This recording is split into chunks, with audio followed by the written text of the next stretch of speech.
How are we doing tonight, guys? It's another wonderfully clear night sky for us here in the UK. So let's keep an eye and see what we can spot there. So we're looking out for UFO, UAP, anything potentially anomalous in the night sky. Zen, how are you doing? Good to see you in. We're trying out the tracking software again tonight. So yeah, if you're just joining us, we're doing a live UFO, UAP, Skywatch tonight. Coming to you live from Wiltshire in the UK, which is not too far down the road from Stonehenge, but right in the heart of crop circle country, and the skies are beautifully clear, possibly the clearest we've had in a while. We've had a good run, so we're going to see lots of strange and anomalous things there, so keep your eyes peeled there on the skies. You can see lots of moving things and we're trying to track them there. How you doing, Carl and Marcus? You're in early tonight, Marcus. How are you doing? My headphones have died. 2 seconds.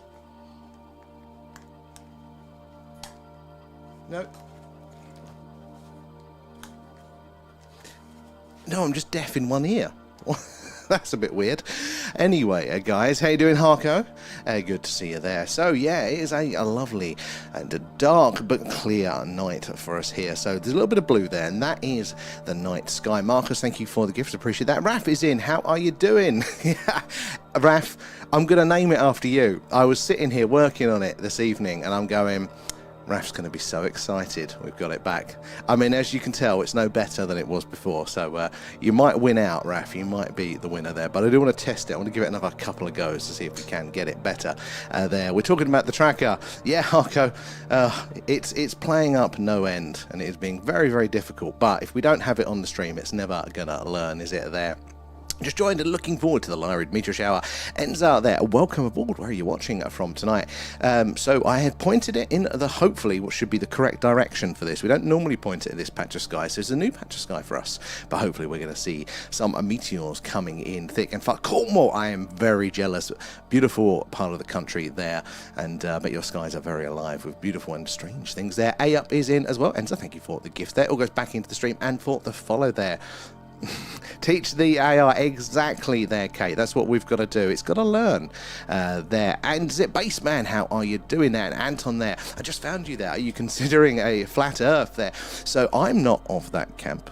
But if people, that's fine if other people have that opinion. I'm always interested in, and open to hear the argument. I haven't been convinced yet. But hey, you never know, do you there? So we're doing a live UFO UAP at Skywatch. And we're coming to you live from Wiltshire in the UK, which is right in the heart of crop circle country, just down the road from Stonehenge. So a very strange and mysterious landscape here. Harko, we are pointing at the minute northeast, I think. Somewhere in that area. Somebody said last night that was the way to do it, and A up there coming in with the gifts. Thank you for those. It all goes back into the stream. But yeah, we're coming to you live, I said, from the heart of crop circle country. A long history of the weird and wonderful in these night skies tonight. Struggling that tracker. Let's keep our eyes on it. How is it losing that bright one? That is insane. But yeah, we are trying to track some of the anomalies there. Oh, I might turn it off. We are trying to train AI to understand what we are seeing, because there are going to be lots of satellites, lots of man-made things in the night sky, and as the summer rolls on, we're going to see so much. The skies are absolutely alive with movement. Sometimes there's 14 or 15 objects on the screen more, and for us to filter out the man-made from the potential UFOs there, it's going to get quite tricky. So we're trying to employ the future of AI there and tracking software here to identify that movement, plot where it has been, and then predict that straight path in front of it. And if it follows a straight path, it should stay green, and that means that it is probably a satellite. It's following a straight path at a consistent speed. If it goes red, that means it has deviated from the predicted path, and therefore could be something anomalous, could be a UFO or something like that. How you doing, Maya? Good to see you there. But as you can see, it's deviated from the path and going red, but that's just because it got the path wrong. But like everything, we've all got to start somewhere. With these sorts of technologies, it has to learn on the job, doesn't it there? And Rachel, Scotland forecast is meant to be a brilliant all weekend this weekend. It is looking so far absolutely stunning for the rest of the week, so I'm looking forward to that, and hopefully you're going to catch some things in the skies yourself there. They are big uns. They are very much there. Good spotting the flash, Kate. If it reappears, we'll see if we can zoom in there. And Laura there. Wow, amazing. I did not realize how bright the night skies were, or how alive the night skies were. So I totally get that one. So do say hello in the chats, guys. It's going to take me a second to get through because we're across multiple platforms tonight. So I've got multiple chats are running, but I'll try and read through them all there. Any questions, ask away. There are no silly questions, so don't worry about asking anything there, because if you've got that question, somebody else in the chat will, and they'll be grateful that you have asked it. But yeah, do give us a follow, subscribe, or whatever it may be on whichever platform, because that is how you get those notifications when we go live. And we go live most nights. So if it's clear sky, we're doing this. If it is a clear sky of a moon, we got a camera there, we point out to the moon, see all the weird things around there. Or if it's cloudy, as often happens here in the UK, we do an alien, a radio signal hunt, and we're searching what's called the hydrogen line, the channel on the radio dial where scientists theorize that if ET is out there, that is where they'd put the message, hello, is anybody else out there? So yeah, hopefully get those notifications when we go live. Where is my cursor? There it is. Zoom mode activated. Let's zoom in on this one here. So this is following that. It seems to be learning a bit. Look, it's following that line pretty straight. It probably will deviate a bit as it goes off there. But look how big and bright and fast that one is. Possibly very close by. How the hell did the tracking lose that one? That is insane compared, and it is managing. Oh, there's a flash there. Is that the one you spotted there? So look how faint that one is, and it's managed to keep that one. Oh, jinxed it. There was let's try it again. Flash. No, C3 is about here. But yeah, I think we saw a flash there. Now, flashing can be very anomalous there. Anything that is sitting still, because everything should be moving, should be in orbit, should be in motion up there in those skies. So keep your eyes peeled. If it's staying still long enough to flash back to us multiple times from the same spot, very strange indeed there. You have to bear with the tracking. It looks like Star Wars, but once it has learnt how to do it properly, the wonders of AI. It's not quite ready to take us over yet, is it?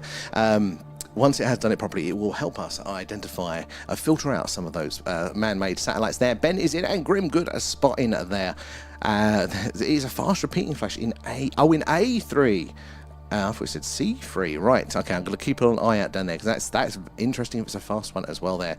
Don't think it's drifting. Very good spotting can be very anomalous there. And fingers crossed, I might go out later, but my mum is getting ready to have words with the neighbours. You're going to have to start a fight with them. But it'd be good, yeah, if they can turn their lights off and you can see a bit more of the night sky. How is it not tracking those big bright ones there? We'll have to do some more solving there. Flash in A3. Let's have a quick zoom in on that one. Right, where's my cursor? A3 is about here. Right. So if you're going to be visible, it's going to be in this sort of part of the sky. So let's see if we can see that repeated flash there. And hydration reminder, I need it there. And Anton, it took me 20 years and convinced me, and please there, contact Mark Sargent. Oh, that name rings a bell there. Flat Earth Dave, have your answers on the spinning. So I know Flat Earth Dave. I used to live in a town called Southend, and there was graffiti everywhere along the high street that said Flat Earth Dave. Used to write it in chalk. I know of that one. Yeah, I'm not sold yet. People, I know it's not that I possibly can't be. I'm very much. It doesn't hook me yet, the whole flat Earth thing. And I don't think I will be convinced. But, you know, look, you've got to leave these things open, haven't you? Because you never fully know. I'm totally on board with there could be some shenanigans afoot. Maybe the mainstream explanation is quite wrong. Oh, there we go. There was the flash. Right, let's see if we can see a repeat of that, because that can be very anomalous. But the issue I have is that kind of like with the argument, I need to be met at our common point. So you need to find where we both kind of agree and then kind of hold my hand to learn outwards of it there.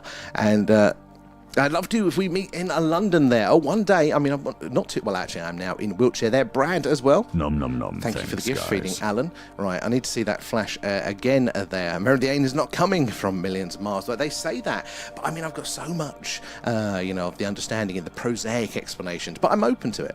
I'm open to it there. Star Wars or Starship Alan. Alan's firing the phases off there, and. Was that Hugs is there? You're doing a great job, bro. Thank you. I do appreciate that one. I feel like on those old-fashioned cinema organists, all the buttons trying to get everything working at once there. Where are you joining us from tonight there? Look at that. I'm going to zoom back out because I don't want to miss too much. Oh, there it is. It's coming from the same spot. Well done. Look, I'm going to zoom back out. Hopefully the cursor will stay in the same place.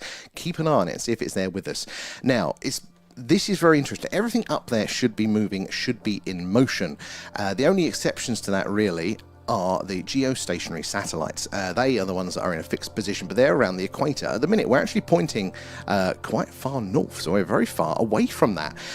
So what is expending that energy up there to stay very, very still relative to that. Is very strange, or it's very far away, and like the stars, doesn't look like they're moving, but they are. But if it's then that far away, how big is that got to be to flash back and for us to be able to perceive it down here there? And to be honest, I might have had the whole eye drops and whatever oh my god, there, and my vision ain't good. No, Kate, you spotted it, you got it there as well. Rio 2 there. Don't worry about the typos there. Bradley, good evening there, Sam. Chat, sorry I missed yesterday, was at the O2. Brad, you're allowed to miss there. We do miss you, but I hope you had a fantastic time. What was you seeing? You probably did say, but I've a memory like a fish there. You saw the flash too, Rachel there, and Morgan, thank you for the follow. Where are you joining us from tonight there? How do we like the aliens? I like them medium rare. I might have to turn the brightness up a bit. It's now getting a little bit too dark there. How are you doing there, guys? If you're not following us already, make sure you're followed, you're subscribed, something along those lines. You get the notification when we go live. We go live pretty much every night with something like this, if it's a clear sky, or an alien radio signal hunt when it's not. And we've got a big clear night ahead of us, a week ahead of us actually, of clear skies. So there'll be lots of this to keep your evenings busy there. And wow, look at the clear cameras tonight. I know it's had a sulk, but in the right direction tonight. The camera's working. So let's not jinx it. And Buddy as well there, thank you for the follow there. And Alex Warren, live, and I must say it's one of the best concerts I've been to. I don't even know that. I'm so old now. I don't even know. I'm starting to not recognise the artist there. And Dazzy there also just joined the Patreon. Thank you for the free month. No worry there, Dazzy, and thank you for joining us over there. We're going to be doing not this Friday, but the next Friday, so you'll catch it with the free month. We're doing our next part on the deep dive on the Condign report. It's very, very interesting. Watch the previous ones back, make the most of it. Even if you're not going to stay past the free month, that's fine. Just enjoy some of the content there if you can. And welcome to the crew as well. And Laura there, the flashing is still there and it's back in A3. Very anomalous. What is doing that there? Blue Nose is in there and Trump's, oh god, I'm not surprised with him, but it's a bit spicy, a bit too spicy for my liking there. And Ben, nom nom nom. Thank you for feeding Alan. Now back over to the tubers there. Oh, you're on the Isle of Wight. Was you in the other day with the Isle of Wight? The chat's getting so big now, I'm starting to forget most connections, but hopefully it'll start to stick there. Fantastic. Have you heard of the Sandown Clown there? That was something that could be a UFO alien related as well there. Medium rare. Sorry, Zen. That's not you. I'll go more rare for you. As I say that there, I'm a vegan. It's traumatized there. What's that? As I watch research there, NASA 1207, what's that one? I know there's a lot of conversation, isn't there, around the recent Artemis mission, and is there some shenanigans afoot there? And maybe. It feels for me, though, that if it is shenanigans, high risk for very little reward there, but you don't know, do you? There's some interesting questions to answer, I think, there. Blue Nose, thank you for the gifts there, appreciate that. All goes back into the stream there. And let's have a look. Then it's true there, but the top general denied to give him the codes. Thank God. There, thank God, Rachel. I wouldn't put past him. Crazier people and all that there. And Dazzy there, I have never been on it before there, so Wolf will have a gander and see what I find. Make the most of it, let us know.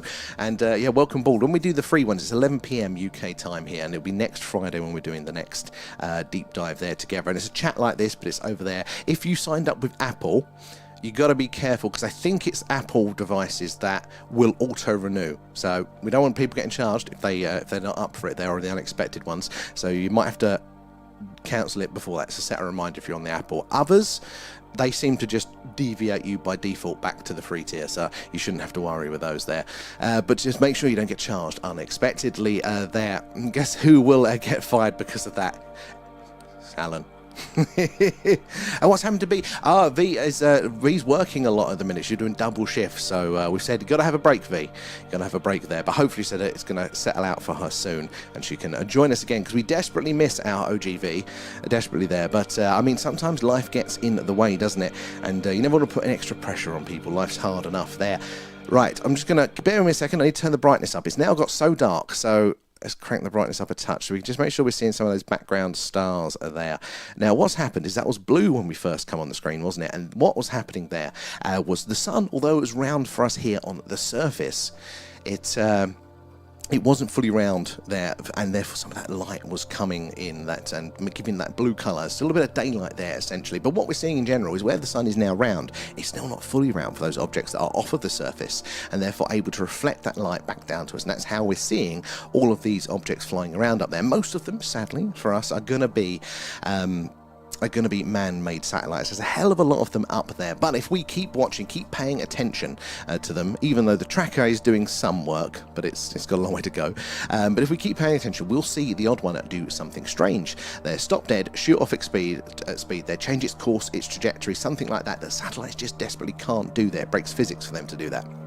And that tells us that it is something very, very anomalous indeed. Keep your eyes peeled for that. We've already got some flashing that's going down here in A3, I think it is. They're stationary flashing, which is very, very odd. Most things up there should be moving. So something that is staying still long enough for us to see it flash to us multiple times there. It is, very, very strange indeed there. And I hope she's doing good though. Yeah, I mean, hopefully it's going to be good for her work and all those other things in life, you know. It gets complicated sometimes, doesn't it? There, Sky is incredibly busy tonight there. We picked the right day to test the tracker, didn't we? We've thrown it in on the deep end, and no wonder it's struggling a bit there. How you doing, Drewski, as well there? More 50, yeah. I mean, totally. And Rachel there, like me, mine was stationary for about 6 minutes and then moved upwards. So this, at those altitudes, we do not have technology for that. Lower altitudes, drones, they can definitely account for that. They can sit stationary, but you get the perspective, especially when we're as zoomed in as we are tonight there. You get the real perspective, and these things are far too high up to be drones, so everything up there is falling to earth in sideways, basically. It has to go sideways before it comes down.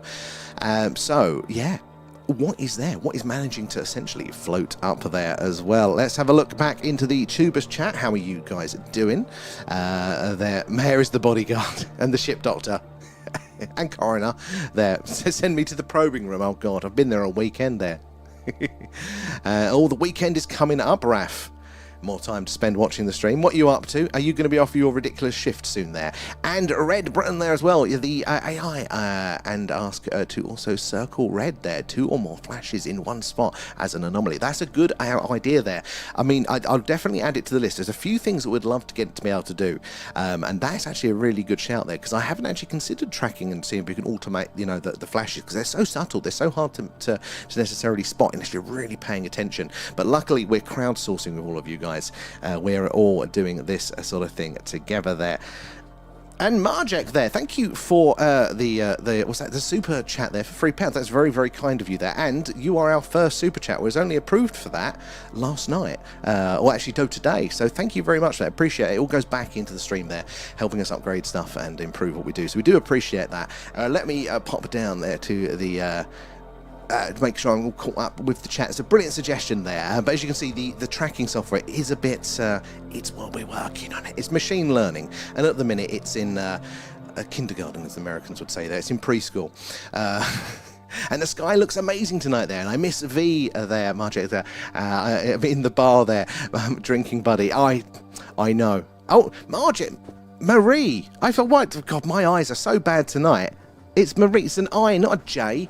Oh my God. Sorry, A-Up. No wonder you're the first in on that as well. My God, my eyes. The YouTube chat, guys, I've got the 3 little chats on a screen in front of me, and the TikTok's not so bad. You can change the size and that. But the tube chat is tiny. So that's why I'm always doing this and reading the YouTubes there, and I'm getting it very wrong. It seems like as well there. Oh, bacon and eggs would be lovely there as well, Raf. And where are you? Scroll around. You're having a chat there. Where are we? No, you're having a chat all in. Right, back to the sick bay for me eyes. Yeah, I need your eye drops, Kate, there. Let's have it. Oh, you sent me a video, Rich. I'll have to check that one out. Did I check that one? I feel like I saw the video notification, but I don't think I've seen it. I haven't been checking my messages much lately. I've been so busy there. And Adele is in. How are you doing? See you in a minute there, Rachel, as well. And Tick as well, guys. The skies are absolutely alive. Wayfinder's in as well. And V, I think V is doing double shifts at the minute. So I said, look, don't feel the pressure to come in. We do miss OGV. Don't feel the pressure there. Don't want to be burning yourself out at both ends. I tried that last summer. Didn't go down too well there. And I love all this kind of stuff. Faye, welcome to the cool part of the internet. We love it too. And you know what? When I first started this stream almost a year ago, I wasn't sure if this would be me on my own there. But we have found such a fantastic community of like-minded people that are not only intelligent, they know all the details, and we can kind of together understand all this stuff a bit more, but willing to share their accounts with the phenomena and experiences. And that's been the most valuable thing for me. We get to see all the cool stuff happening in real time, getting the evidence and things like that. But you know, it is those stories that really push the needle of belief there. So welcome aboard there, guys. And if you are just joining us wondering, what are we doing? Is this a Star Wars? No, what is happening is a live UFO, a UAP, a Skywatch. We're coming to you live from Wiltshire in the UK, which is just down the road from Stonehenge, but right in the heart of Crop Circle country here. We see lots of strange things in the night skies, a long history of the phenomena, the weird and wonderful here. So do help us. Say hello in the chat there. We've got the grid for identifying things. But yeah, say hello in the chat. But give us a follow, because we do something like this every night. It's a clear sky, and we've got a week of clear skies ahead of us, we think. So yeah, make sure you get the follows, and you're going to all subscribe, whatever it is, and then you can get those notifications hopefully when we go live. But yeah, do say hello. Any questions, ask away. There's no silly questions here. We'd love to hear from you there. Maybe you've got a story account, or maybe you're just curious about what we're doing and going, why the hell have we got all these lines across the screen? What are they doing? This is evidence that the AI takeover isn't happening anytime soon. That's what that is there. And Adele there, the one going through A2 looks like it's flashing. Oh, I missed that one. Hopefully I will zoom in on some of the good ones there. That would have been a good one. Keep up the good spotting there, though. That was so weird. Okay, what was it there? But also kind of cool. I missed it. And oh, I like the new format there. It's just an upgrade to the software. It's one where we're building ourselves, hence why it's janky, this tracking software. And we got it a lot better than this last summer, and then it broke itself over the winter because we couldn't use it because there's not much to track, but hopefully it's a work in progress and we can incrementally improve it. But it is weird. Every time I try and make an improvement, it tends to make it worse. We'll figure it out there too soon though, but also kind of cool. What was it, Kate? I think I missed it there. Oh, you're in Wiltshire too. We're down in Warminster, so you'll probably know this, but I didn't know this until moving here. And the reason I dox myself and go tell you where we're coming from tonight is because of Warminster, and that's where we take our name. They had this UFO UAP alien flap here back in the 60s and 70s. Went for 10 years, had everything. It's called the Warminster thing.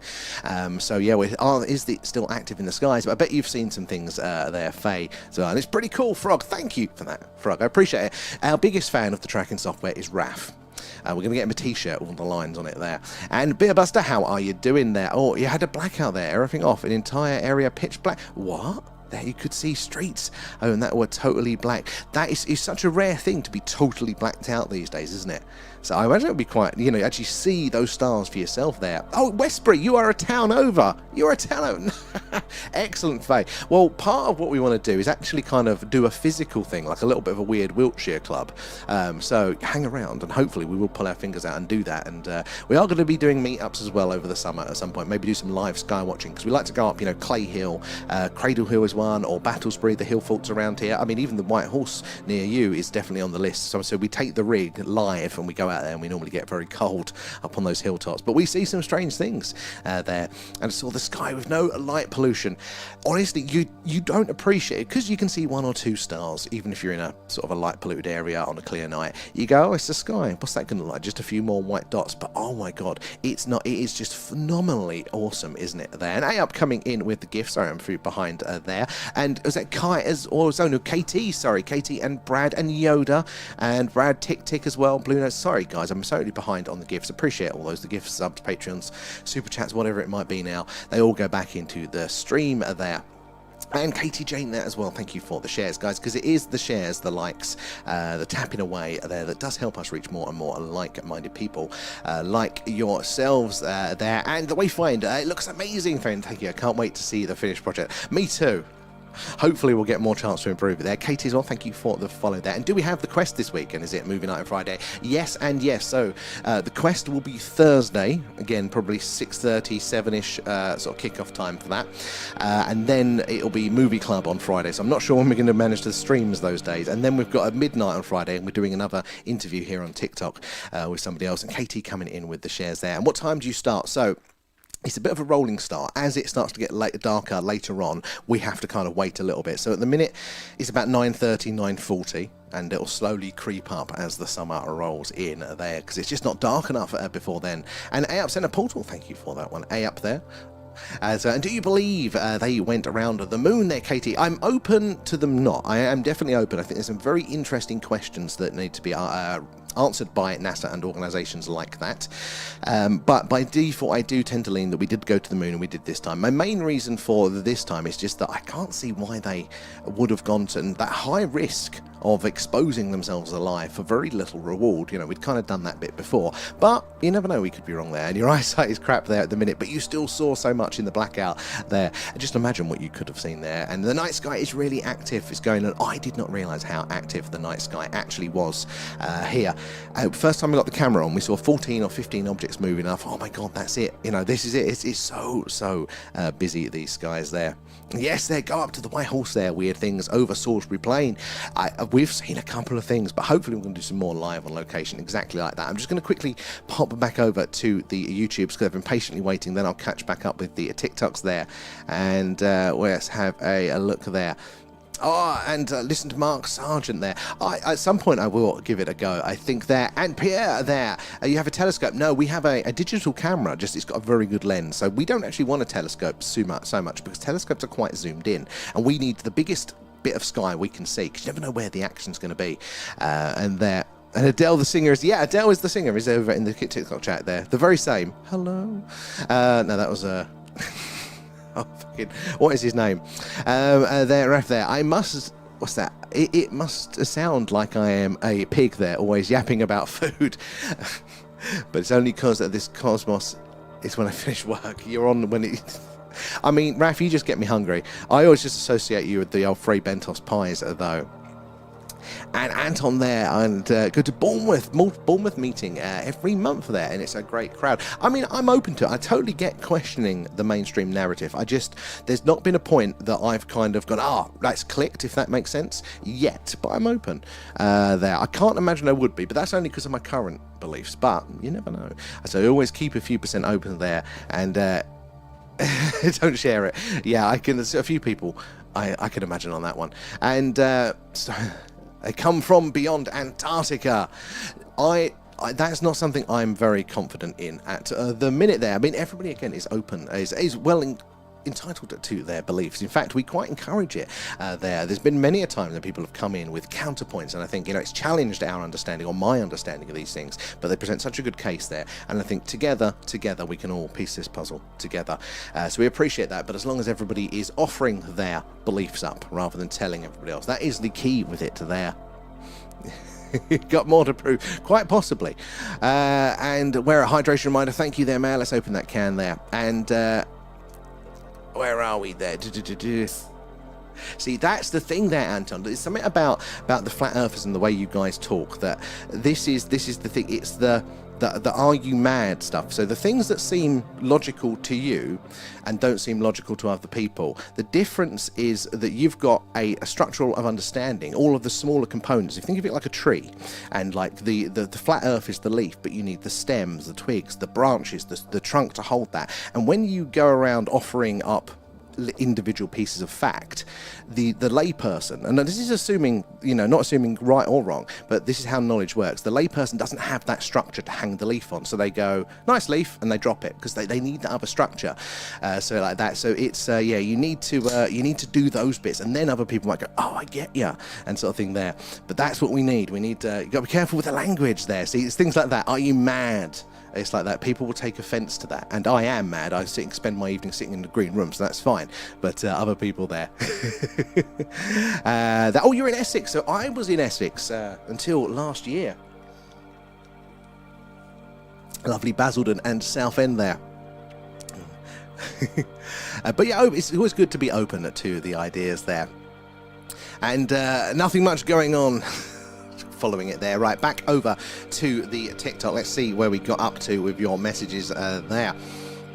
KT coming in with the shares. Appreciate those shares, guys. It is the shares, the likes, the tapping away that helps us reach more and more like-minded people there like yourselves. But if you are just joining us, we're doing a live UFO UAP Skywatch tonight. They're coming to you live from Wiltshire in the UK, which is right in the heart of Crop Circle country and just down the road from Stonehenge. So a long history of the weird and wonderful in these skies. Do let us know if you spot anything. We're getting a tracker going tonight. Now, it is machine learning. The idea is that it's meant to, like this, what it's doing now is identifying movement with a little target symbol, predicting its path, and then if it maintains that path, it stays green, and if it deviates from that path, it goes red, or it tries to. But the idea there is that satellites are falling to Earth in a big circle, and therefore it's straight lines at consistent speeds. That's how we're going to identify all this movement from the earthbound, the man-made stuff there, from the potential UFOs. Because if it stops dead, shoots off at speed, does the interstellar handbrake turn or something just like that, then that tells us that 100% can't be a satellite. They cannot do those sorts of behaviours. So the tracking now is trying to learn that satellite behaviour. It is analysing them and hopefully getting them, some of them right. But as you can see, it loses them every now and again, or it doesn't get the alignment just right, or it misses a big bright one. So it's very much work in progress, but sadly we have to do it live because I mean, it's only dark enough at night to do this when we're also streaming, so you have to tolerate the Star Wars on the screen there. But Pluto, thank you for that gift there. That's very, very, very kind of you as always there. And Grim, nom nom nom, thank you for feeding guys. Alan there. All goes back into the stream there. And weird though, because my mobile internet wasn't working and never had that with a blackout before. Now that is a proper one. Yeah, normally the cell towers have got some sort of backup or battery or something, haven't they? But it took everything out. That's proper going back to the Stone Age. Did you time travel there and wayfind a few dark sky areas across Scotland? Unbelievable when you get a good night there. We're on the cusp of a dark sky area, and I haven't actually been because it's all rural here and country roads, but I would really, really love to maybe do a Skywatch from there. And Ben coming in with the gifts as well. And Katie, what's that? Good question. I'm so far behind the chat.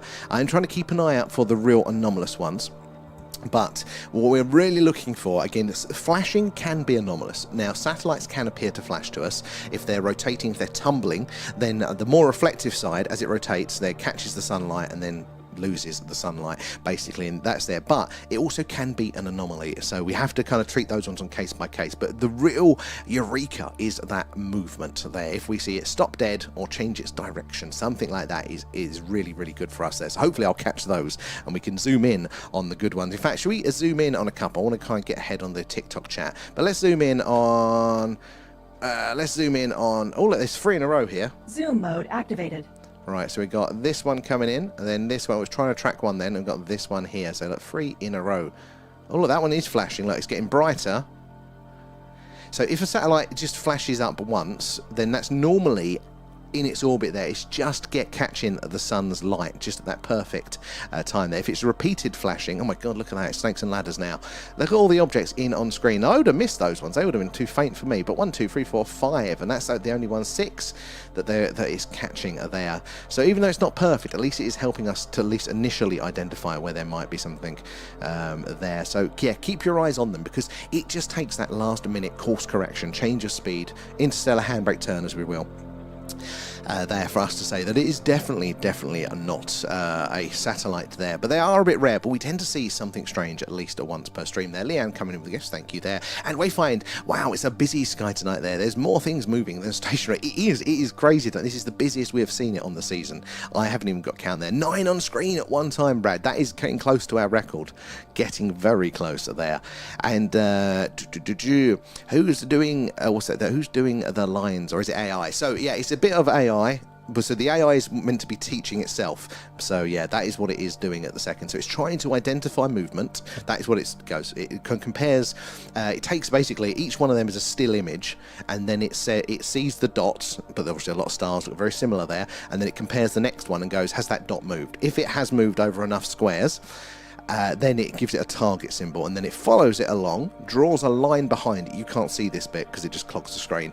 Draws a line behind it and then goes, right, that's the straight path, so it should follow a straight path in front. And then that's when it predicts these green lines there, and it should go red if it deviates from that. But every now and again it does get it wrong. But that's what the learning's for there. And Faye, I have a question there. Is that okay? Oh, ask away, guys. Questions are totally fine. There are no silly questions here at all. We love to hear it, and half the time I don't know the answer, so it's a chance for me to learn as well, and I love that. Are you into the paranormal? So Faye, I have. In fact, I had more spooky experiences than I'd had a UFO. In fact, I had no UFO or alien encounters or anything strange until doing this stream. And that was a big reason for doing it, actually, was I wanted some evidence. I wanted some experience firsthand, personally, with the phenomena. So yes, I am very much into that as well there. Spaceships, lots of it going on tonight there. And who owns an actual radio? You're talking to me. Of course I own an actual radio. Oh, that one's a flasher. You never thought you'd hear that one on the internet. Zoom mode activated. Oh, it's trying to track it now. Oh no, look, it tried to track it, then it picked up that star. Okay, it's not flashing so much now. But what's happening, basically, when you see that repeated flashing, is the object is flying in like that, and as you can see, like, doing that, flash. See, when it gets the big reflective side, no for reflection, flash. So it's basically doing that as it's traveling. And if it's doing that, then, and that's a satellite, then it is broken there. Most satellites are designed to point one way only, and that is their sensors, whether it's an antenna or a camera, if it's a spy satellite, point down to the Earth, or something like the Hubble, a space telescope that's pointing up out there. But it all needs to point one way. If it's rotating, then it is, it's most probably a broken there. Oh, Pete, how are you doing? Now, so Pete, if you're still in the chat there, this is Pete, our occasional co-host. He comes with us up at the hill forts locally when we do the on location ones there, and he's going to be with us as well when we do the quest on Thursday there. So I think it should be the meteor shower tonight, and that's why we are pointing in a different part of the sky. We caught a few last night, so yeah, there should be some really cool shooting stars come across the screen there as well. We had to kick Sam out of Essex. You've been out of Essex for ages. What are you saying? There, Katie coming in with the shares as well there. And Rosette Edwards as well. Thank you for the follow. And Taz too. Guys, where are you joining us from tonight there? Do say hello in the chat. Might take me a minute to get around to all of your messages, but I'd love to hear from you all there as well. Let's have a look there. And user 68, how are you doing there? And Liam, it's so cool. It does look cool. If we can get this working and we can get some other information in there as well, then that would be, I think, really cool. At the minute, it's, I don't know, we get a 20% success rate, better than it was. And is it M4R7? And there, how are you doing? To there, Leanne coming in with the shares there. How you doing, Lee, as well? Good to see you. Leanne coming in with those gifts, and it all goes back in to the stream as well there. Yes, apparently it is a meteor shower tonight, so hopefully we are going to start to see some shooting stars. We should be pointing in the right direction, he says. There, user 68, how are you doing? How have you been? And Ben there, was the craziest paranormal thing you have seen? So my main paranormal experience, there's a lot that are in that creepy territory, but maybe there is an explanation, maybe there's a bit of interpretation around it. But my main one, my first one, was a very young child. It is the most obviously paranormal thing, or somebody dosed me with LSD. Like, it is, but it's also the most kind of mundane as well. Like, you'll have to, I'll describe it. I have a prop for this one. I'll come back to that when the chat quietens down, and I'll describe what that is, and you can tell me you think I'm crazy there. And yes, I've been on ghost hunts at Shepton Mallet Prison there. So I've heard about Shepton Mallet Prison. It's not too far from us there. And one of our crew actually went on one recently. They said, yeah, very, very freaky. We'd love to do. We've done one spooky stream almost a year ago. Maya, that's when we met you, wasn't it? On that one. So we would love to do more, but it's, yeah, it's kind of getting around to it there, but I would love to do more there. And so I don't, if anything actually happens, I'd be sat in the hub's car trying to hear something on the radio. You've got to have a backup radio there. You heard that? There, bro gives this AI a few weeks and it will be scientific and taking over TikTok. I would like so, though. We had it better last year. It's really frustrating. It's like, the more I try to improve it, it just kind of hits a wall and breaks it. But hopefully, yeah, we'll keep at it there, man. The positivity, I'm sure, will help it there. And Blue Nose, thank you again for the gift. That's very, very kind of you there. It's hilarious because it wasn't even intentional. I know. Pete's probably can't type now because he's smiling so much. There. It is clear on the camera. Well, luckily, the camera has had another bit of a sulk, but in the right direction this time there. And Lizzie, thank you for the follow. Right, let's quickly pop over to the tube. Let's catch up with you guys. Don't want to neglect YouTubers over there as well. Saying nothing there. I would convince you that the spinning ball is wrong there. I love you. I love that as well. And it's that open shared information, isn't it? The way. And I think that is it. You know, you got to kind of be open to things. Right, where are we in the chat? let me scroll up. Sorry, guys. It takes me a while. We're running across TikTok, YouTube, and Twitch, so it takes me a second to keep up with all of the messages. But I will try and get... Well, I always do get round to everybody's messages there, but it might take me a minute there. And it's more Spaceballs than Star Wars. Well, you're not wrong there. Took you 55 years to see that. Well, it's always possible, isn't it? How you doing, Pierre, as well? And Vinny is in. How are you doing? Good to see you there. Chris is in there. Thoughts on the Travis Walton case? It's an interesting one, is old Travis Walton. I think it's a strong contender. I really do. But it's very hard. I'm one of these people that I'm never happy unless I can experience it for myself. Like, my boss is always shouting at me because I'm insisting on doing the things that everybody else already knows doesn't work. Like, I have to experience things for myself. I have to learn the hard way. So, like, all of these things, I can be warmer to things, but until I can kind of get some of those personal touch points on them, I can't say for sure. But he is definitely a case that I like there.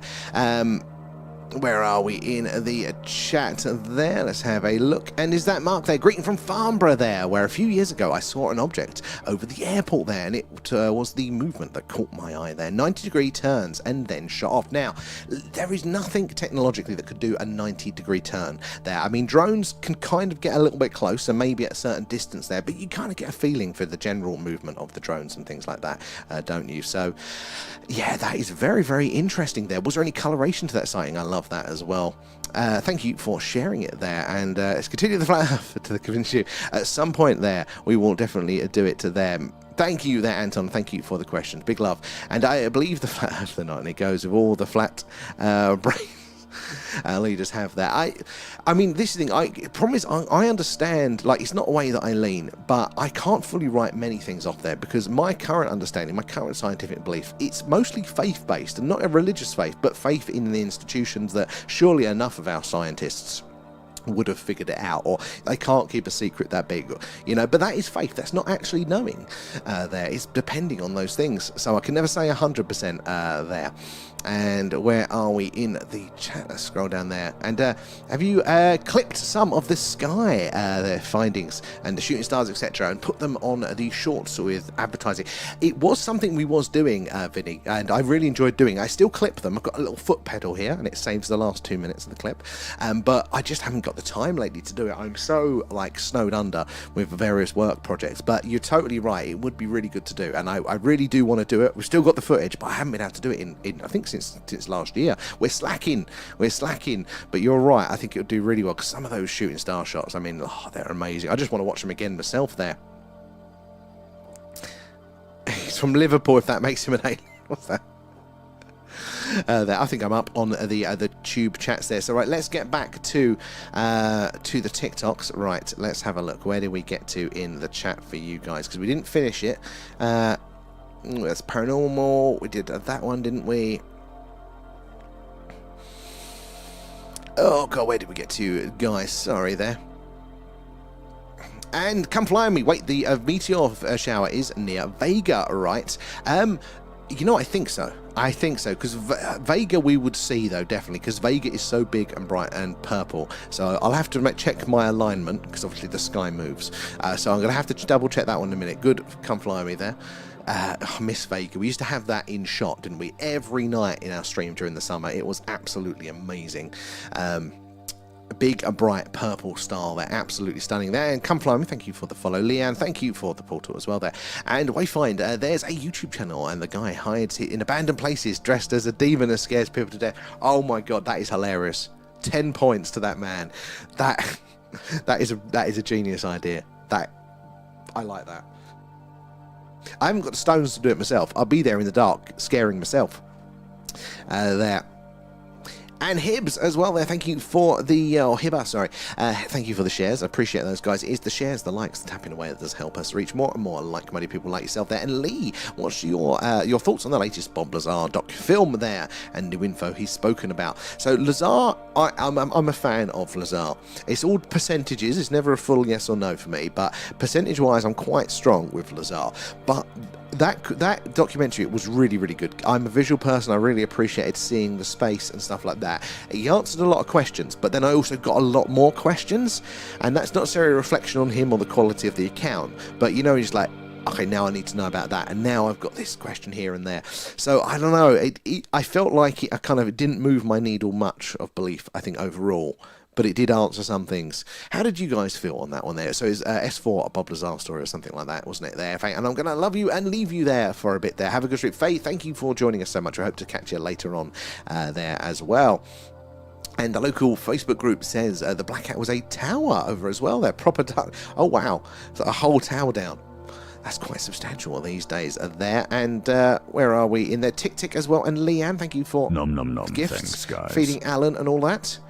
Appreciate that. All goes back into the stream. If you are just joining us, guys, we're doing a live UFO, UAP Skywatch tonight there. We're coming to you live from Wiltshire in the UK, which is right in the heart of crop circle country and just down the road from Stonehenge. That's a big, bright, beautiful one. Let's zoom in on that one, I think. Yeah, so help us Zoom tonight mode activated. spot all of these anomalies. Now we're going to see lots like that. Look how big, bright and blue that one is. Now, as far as we know, that is probably just a satellite there. Man-made object flying around there in space, in low Earth orbit, I should say. And whilst it follows a straight path there at a consistent speed, then that's all we can say. We're looking for it to do something strange, something a satellite just can't do there. To stop dead, change course, change trajectory there, because as I said, satellites can't do that, and therefore it is highly anomalous there. So keep your eyes on it whilst it is travelling on the screen, because it could just be that last second before it comes off of the screen there, and that will tell us that that one wasn't one of the many satellites, but it was something strange indeed there. And we do see a couple of times per stream the skies are absolutely alive with anomalies there. I wouldn't have believed it until I'd seen it myself there. Grim coming in with gifts, thank you for those, and Leanne too there. And Gone, see a lot of the stars in the sky tonight, even in London. It is sometimes I don't know what it is. Is it the moisture in the air or whatever it is, but sometimes it's even clearer and even more colourful. It's absolutely lovely there. Naomi coming in with the likes. Appreciate all the likes, guys. I can see it over on the tubes as well, guys. Helps us reach more and more like-minded people like yourselves. And you don't know who is going to come in there, and what story, what account of the phenomena are they going to share that's going to help us understand things. I can't tell you the amount of times that have come in and people go, no, I've not had an experience myself. Somebody else will share one, and then the penny will drop, and they'll go, oh crap, no, I did see something, but I just wrote it off as, so it's, it wasn't that strange that it jumped out. But upon reflection, they're going, yeah, actually, what the hell could that be? So, excuse me. So yeah, it's so important that we have to share our accounts of the phenomena and the highly strange there.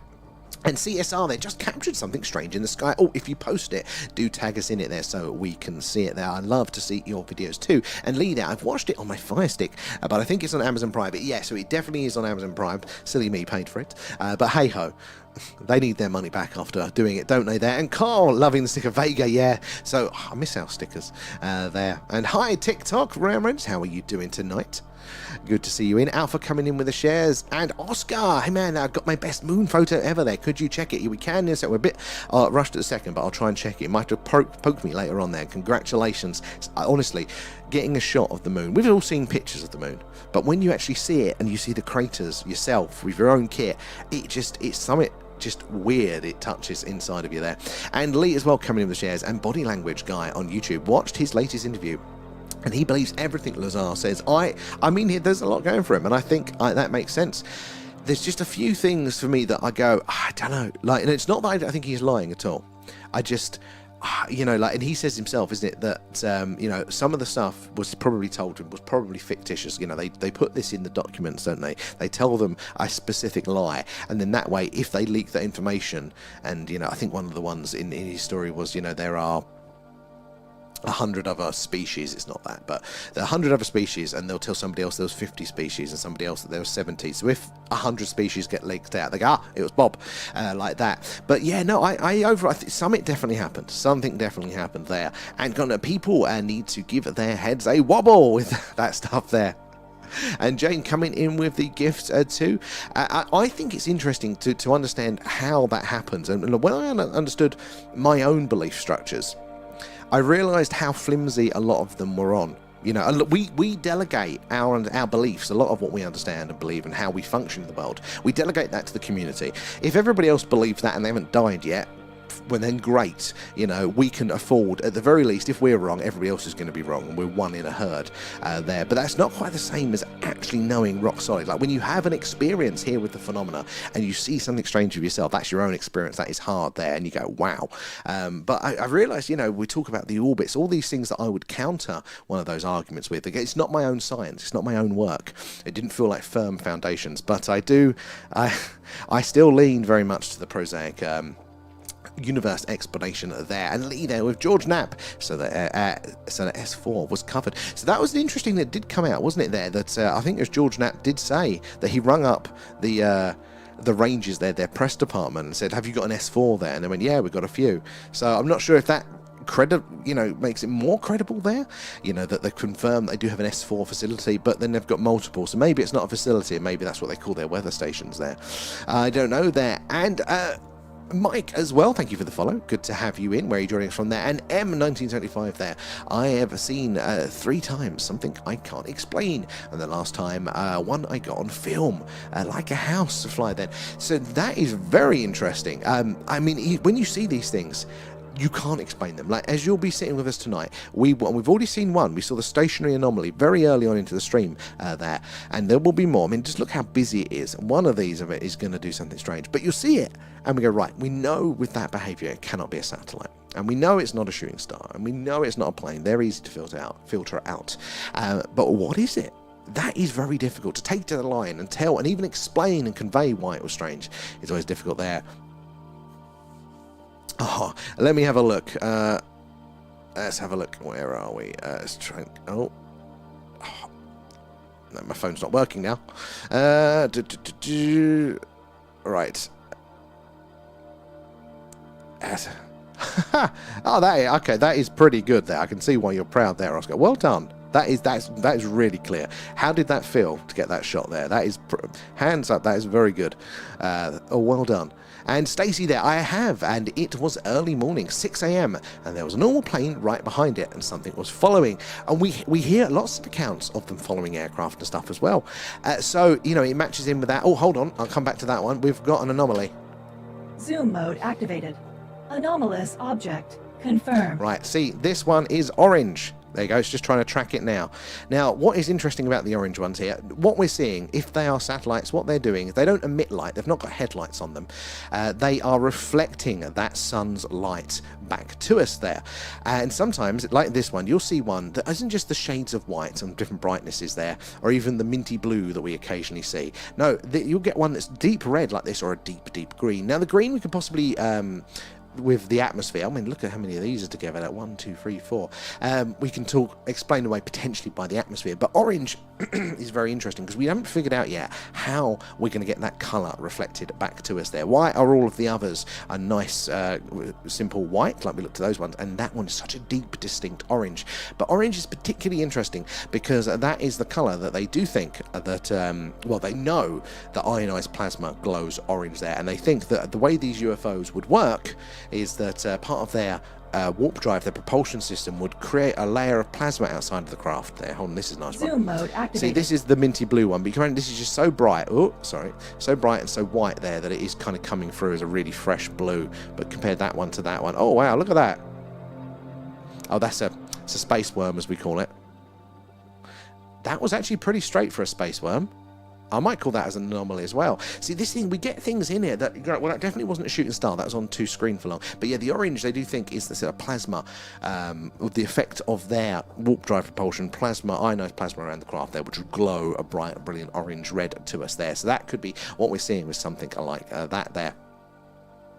And Lee coming in with the shares there. And oh, the Lyridge meteor shower is in Hercules next to Vega, but also later I can't pronounce Aquarids meteor shower there. Right, I need to make sure I'm pointing in the right direction for this, because I lined it up earlier, but time has gone on and we haven't moved the camera now. And Jonathan there, and I'm back there ready to settle down for the night with great knowledge. Thank you, Jonathan. Good to have you in. It is already kicking off tonight there, so keep your eyes on the screen, guys, because tonight is just so clear, and it's going to be full of anomalies, full of nature's show there, a few meteorites, I'm sure, later, and all these wonderful, wonderful things there. And gone there, the shadows, orbits as the sun and the moon there. Ooh, what's that one? Is that shadows have been detected around those things? And T, thank you for the follow. Where are you joining us from there? And is that Lucerus there as well. Thank you for the follow and for the shares there, because it is the likes and shares that happen away that does help us reach more and more like-minded people like yourself there. We are definitely a bit rusty there. How are you doing, Banana? Honestly, it was that he's a rusty brown colour there, and just joined and caught that perfect timing, Banana there. And Future Rabbit, welcome aboard there. And Astra, it is a very busy night. Amy Lee there, thank you for the likes. So keep your eyes peeled, because it is going to be full of anomalies tonight. Right, back over to the tubes, guys. You've been patiently waiting. We're across multiple chats, so it takes me a minute to catch up either side. Let's have a look there. And a Scouser is a Liverpudlian. That's the polite term. Where are we? Thank you, Nom. What are you guys chatting about over there? And you asked the other night if Independence Day was a real... Oh no, you're chatting to someone else there. Can never tell when you're having an internal conversation there. But Private Tomcat, good to see you in. But yeah, look how busy the night sky is tonight. We've had the stationary flashing, we've had the orange one, and we saw that space worm. So what we call space worms is normally when we get a bird or a bat, something like that flies over the lens, and it's quite different. It's not as bright. It's normally wiggling around, hence the worm part of it there. But that one... That was interesting. That was pretty straight for a space worm there. So it might be interesting there. Joseph there, how are you doing now? What software are you using? So this is one that we are making ourselves, and that's why it's a bit rubbish. Hopefully it will learn, though. So fingers crossed. Fingers crossed. We should see. It will get better with time.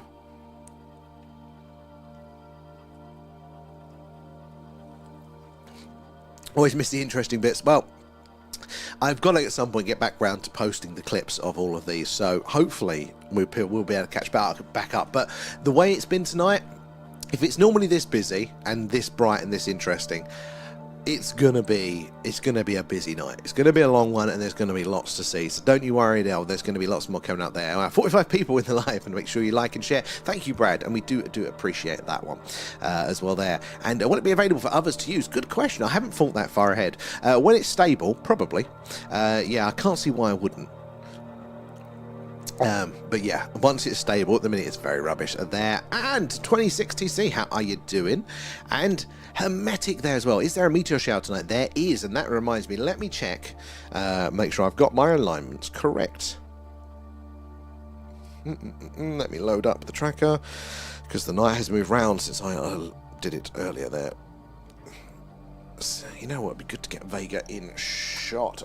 Right, okay, so, yes, but it's not high enough for us yet, so we're pointing to the right place, but we just got to wait for the planets to meet us there, because obviously we have houses and things like that in the way, so we're a little bit of an angle. So yeah, with the meteor shower part is coming in range there, so any point we should start to see some of the action. Last night we did get quite a few interesting ones, absolutely stunning to see there. And Hermetic, thank you for the roses there, and A up there for the gifts. All the gift subs, super chats and things, they do go back into the stream, helping us improve what we do. Brilliant question there, Hermetic. Guys, if you've got questions, ask away. There's no silly questions here, or if you want to tell us about your experience with the phenomena, anything like that at all, we would love to hear about it there. But do make sure you're following or subscribed, whichever it is on your platform of choice, because we do something like this every night, and then you'll be able to see when we go live, hopefully, if they tell you there. And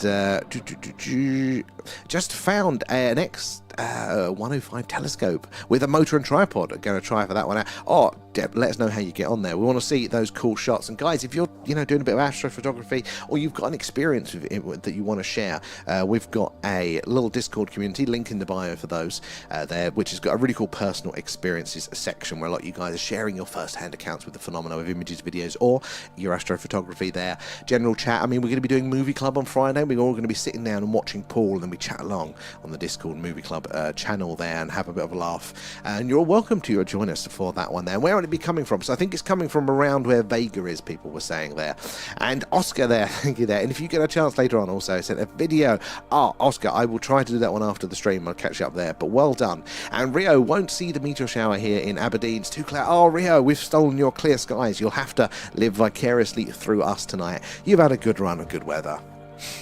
For Scotland, you've had your year's allowance there. And thank you, Humanic Vibrations, for the follow. Good to have you on board there. And what made you get into astronomy? So 26, basically it was a few things. We moved here to the country about a year ago from a very urban area, light polluted, Hadn't seen a good night sky, and literally the first night, and it was a clear sky, I looked up and went, oh my god, that is stunning. I had an emotional reaction. So it was partly that going, I wonder would anybody else want to kind of see this, but also this little town, turns out it's got its own UFO flap here in the 60s and 70s. It's a bit of a Roswell for the UK here. It's very unknown, but it's a fantastic account. So it's kind of like a, let's see if that's still going on as well, and the two things came together, and that's where we kind of started doing all of this there. It's a good question. How about yourself? What got you into that there? And so will it be coming a northeast? So northeast, I think, is the, yes, northeast, if I've got that right. Northeast, east. So yeah, I think it's more towards the east part of that. As Kate batteries charging. Yeah, where is Kate? She's just blind. She can't find the phone. Donna there, thank you for the follow. Good to have you in. And Amy Lee there, better looking east, as it says, seen one earlier in that direction. We might actually have to switch the camera around. Yeah, luckily, hopefully the tracker works tonight. Oh, that's a blue one, isn't it? Look, coming in there. See if we can... Oh, it's fading out in time. But keep your eyes on those guys. There's lots of movement in the skies. Lots of those are going to be man-made satellites. So you've got to keep your eyes on them. You've got to follow them through. And the ones that change course, change speed, anything like that, that is what we're looking for. They are the anomalies. Satellites just can't do that, and then we know we have something strange. But do say hello in the chat. Tubers, you've been waiting patiently. I'm going to get over to you in just a second there. And DJ there, where did you live before? I lived in Essex. So I was in sunny Southend-on-Sea and Basildon before that, so quite a place. The country, I've never been in a town this small. There, just like you, when you see it, it gets you into it, doesn't it? There, and everybody goes, "Oh my god, the skies!" when they come and visit. There, Shannon, how are you doing there? And Shannon, you do not disappoint there. The Metropolitan Shower. We're just waiting for it to kind of come in shot for us, basically. We're in the right part of the sky, but it needs to get above the houses. So any time should be the deal. But I mean, it's so alive already tonight there. Good to see you. I hope you are well there. DJ as well. Good evening there. Live near, oh, Castleton. That rings a bell. Derbyshire. You know what? I've been through, but I've never stopped a few times there. I bet you've got some good skies up your way, though, there. Okay, I've been meditating on when that happens there. Good. The big connection with that consciousness meditation connection there. It's not one that I've explored yet, but I hear so much about it. It's definitely on the list there. And A-Up says, the Lyra meteors is visible all night, and the ones in Aquarius will be visible after about 3:30 a.m. UK time. Oh, Aquarius, is that Vegas constellation then? Because I ain't waiting around for that. Which one's Vegas? Is that going to be all night? And get some high-level frequencies in. Sounds good there as well. Thank you for joining us, though, for now there, Chris. And is it Jolly as well? Welcome aboard. Good to have you guys in there. And now your sister lives there. Excellent. Just, I mean, which one's that? Southend or Basildon? I had to, it got so rough. There, Stacey as well. Thank you for the follow there. Oh, you was in Leigh-on-Sea and Southend during Easter there. I mean, Leigh-on-Sea, I'm a bit of a fan. That was the older, posher bit. I did quite like that one. But Southend, for us, sadly, just got two. We lived in quite close to High Street, and it used to be a wonderful place. That's another, at the top of the screen there, it's another orangey one. But Southend got rough. Like, I used to love it. It was a magical place, and it got to the point where every day I'd walk to the high street to get a coffee to work, and I was either doing first aid on a heroin addict that passed out and cracked their skull open, or I was breaking up a fight, like a savage fight between shopkeepers and thieves, or people were smashing windows in the coffee shop, like literally every day. And I'm like, no, done. I'm done now. Too much of this metropolitan lifestyle. I'm going to the country where nobody is there. But I do miss the coastline there. I do miss that estuary there on a nice day. Absolutely stunning. A bit of Lee. Do like that. And I also missed the fact that there was a selection of pizza restaurants. There are not in the country here. And why is everybody following you, Harko? Because you're the tracking man, the tracking of the satellites there. And do you see any UFOs? Yeah, 100%. Keep your eyes peeled. We've already seen some anomalies tonight there, but we haven't seen that real slam dunk movement. But we have got a flasher. Can I get over to it in time? Right, where is it? It just flashed up around here, then disappeared. Anomalous. It's gone. Let's zoom in on this one. Zoom mode activated. So what we're looking out for, guys, is its behaviour. So it's following a straight path, and look, this one's been tracked. Oh, no, it's trying to track that one, and it got that one totally wrong.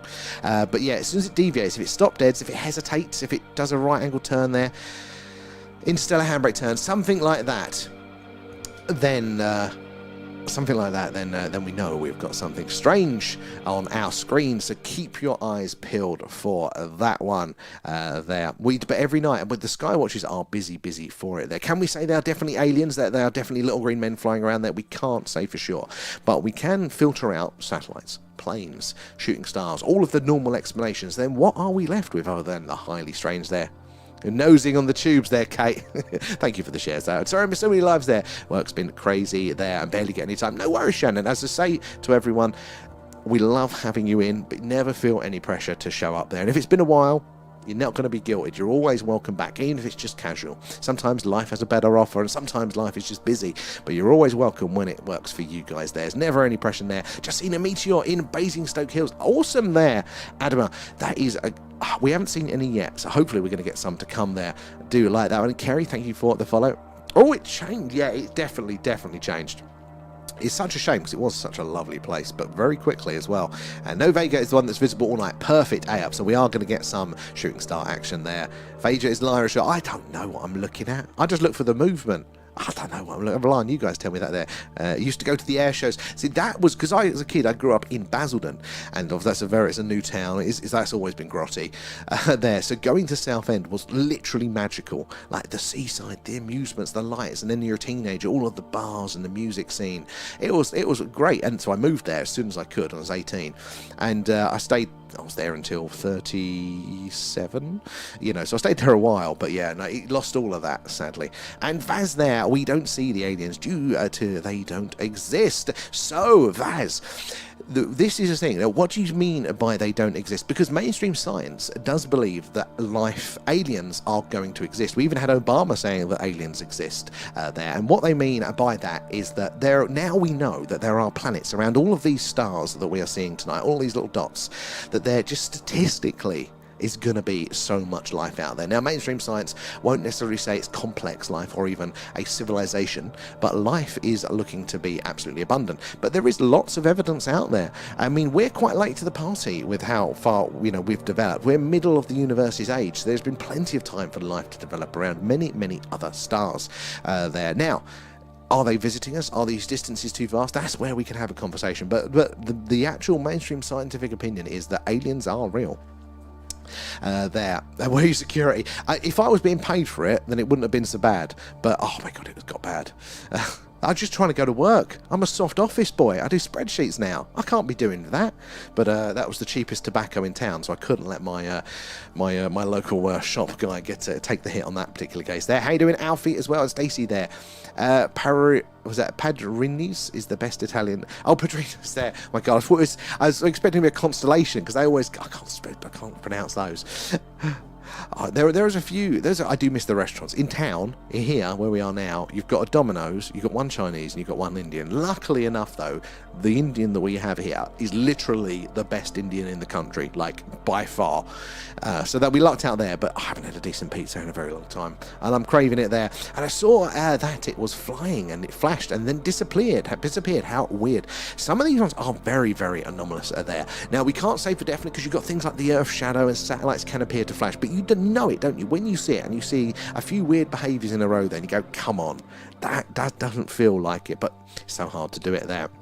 And Vaz, satellites, yes, lots of them are going to be satellites. In fact, most of them by far are. There's about 16,000 man-made artificial satellites up there. There are a few organic ones as well, natural ones, a bit of rock here and there. The moon is a satellite. So technically all of our communication satellites, they are artificial satellites there, and that's what most of these things are going to be. But anything up there in low Earth orbit at the minute is going to be catching that sun's light and bouncing it back down to us, and that is what we're seeing tonight. Now, whether that's ET flying around or, as I said, a satellite is going to look very similar to us. So that is why we've got all this jazz on the screen at the minute. It is trying to identify the ones that are potentially behaving in ways that satellites just can't, because they have to follow certain rules. They are falling to Earth in a big circle, so they follow straight paths, consistent speeds.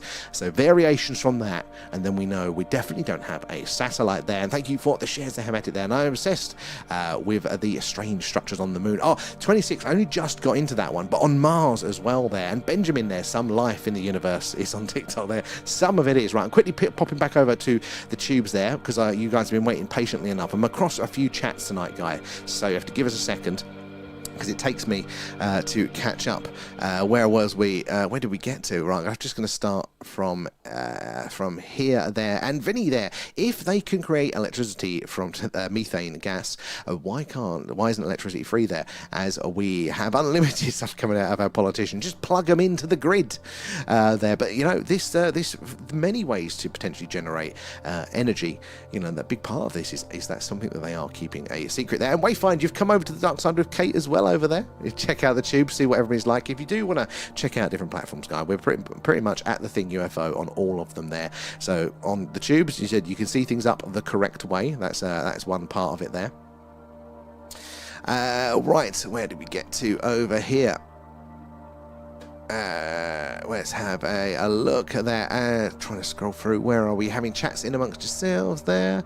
And thank you, Mayor. It takes me a while.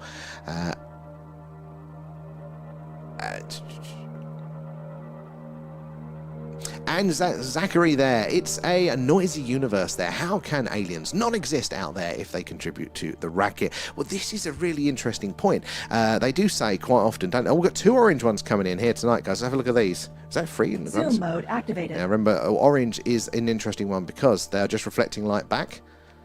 So why are we getting distinct colour variations? That's got less orange, but it's still quite orange now. And orange is meant to be that signature of a warp drive there. The ionised plasma that might be coating said craft and glowing orange there. It's totally involuntary for the UFOs, they think, so keep an eye on them as they're moving across the screen, even if we are zooming out, guys. But look at the difference in colour from that one to that one there. Could be very interesting there. But yeah, noisy universe, they say, don't they, where is all the aliens? If life's out there, if aliens are out there, where is all the evidence? We'd see them. The truth is that we don't look. We take so little data. In fact, we take a hell of a lot of data, but in the scheme of things, it's so little. We are so poor at checking our local environment, let alone the wider universe, that we had a very large, I don't think it was a comet, it might have been a comet rather than an asteroid, go between Earth and the moon the other day. That's quite a close distance. That was last year, and they went, oh, that was a close call, and they knew it literally as it was going past. We had no notice on it. And things come in and out of our atmosphere all the time, and they do not know. So the truth is that there's plenty of room for it to be hidden, but there's lots of evidence, there's lots of strange signals, there's lots of strange behaviours of those distant stars, and we're now getting a lot of activity around things called biosignatures. And a biosignature is basically a clue that there might be some sort of process of biology going on around a distant planet and a distant star and its planets there. And so they're checking the atmospheres of these stars so far away, and then, or not the star, but basically as a planet transits in front of its host star, if that's between us and it there, then we'll basically see it go in front of that very, very distant star, and the light that passes literally on the edge of that planet through its atmosphere then reaches us here on Earth. They can break down what that light is made up of and guess what might be in the atmosphere, and if there's certain gases in the atmosphere, we know there's life. And they're seeing so much of that now that there is so many potential planets there hosting forms of life. But they can do the same thing for a techno-signature. There we go. That was a shooting star. Did you guys catch that on the tubes? On the tubes you would have, but on the TikTok, did you guys catch that? I think my box might have been covering it. But first shooting star of the night. But yeah, there's lots of evidence for life and stuff going on there as well. What's that? Request a view on a rotating ball there. Where was the moon? What do you mean, where was the moon with a rotating ball? As in, how did it form? There.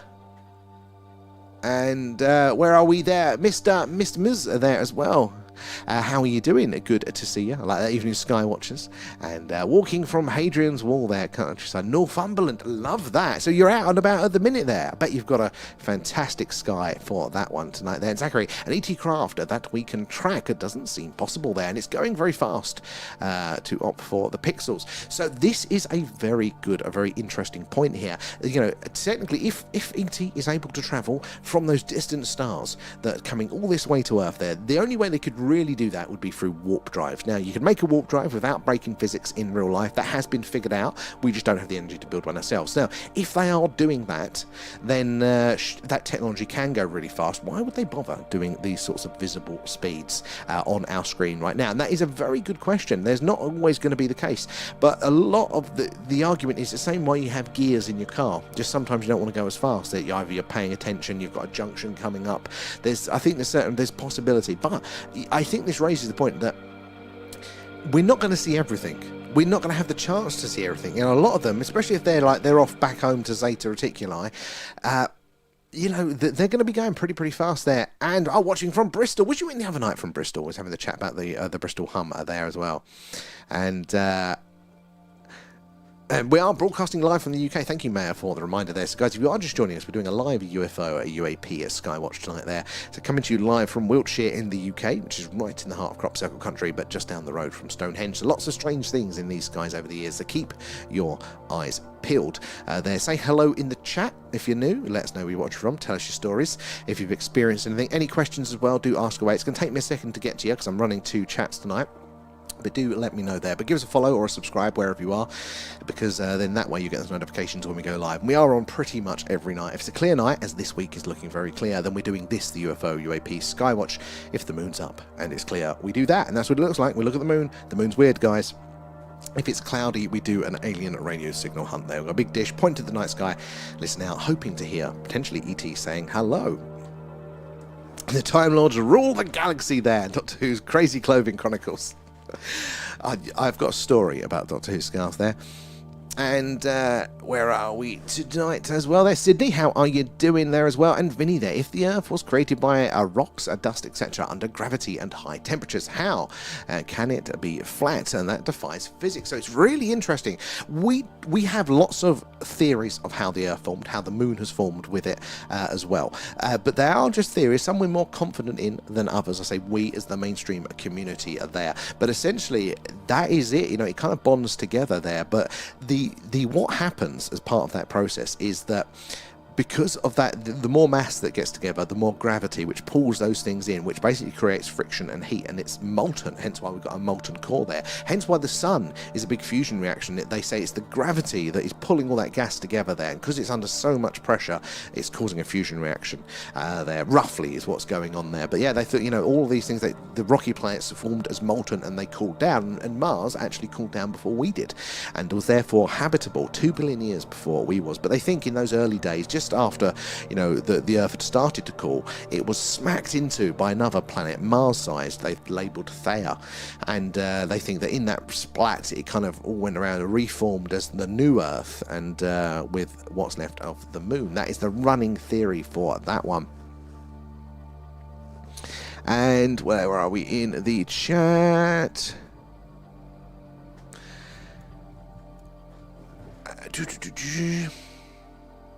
Oh my god, I scratched where I'm catching up on this one here. And satellites don't exist there. So, I mean, we did that apparently, even by mainstream stuff, that it's balloons. So that was the early, before we had the modern satellites, they did use big balloons for that. But that doesn't explain their orbits, though. That's for me. Because how the orbits are around. So still got questions there. And where are we? Indian food is the best. Oh yeah, 100%. And when you've got the best Indian, that's where we're gonna have to hold our meet up, I think, guys. There, stop it, future flat earther. One day you'll get me to the dark side there. And that's a good question. Now, have you seen anything unusual in Swindon there? And let's have a look there. And no, I've done that one there. And Zachary, planets are forming and fermenting new life forms. Well, one of we've got the accretion model, basically, which is what we just described of how planets form. But there are other models that actually may, in some cases, do a better job. Some people theorize, and they've got some interesting evidence for it, that actually the stars birth planets and they slowly migrate outwards. And I mean, it's beyond me to understand if the science is good or bad, but I mean, some interesting angles on it there. And Adele, that you've jumped over from TikTok to see what it's all about. You can have it on the big screen there with the tubes, can't you?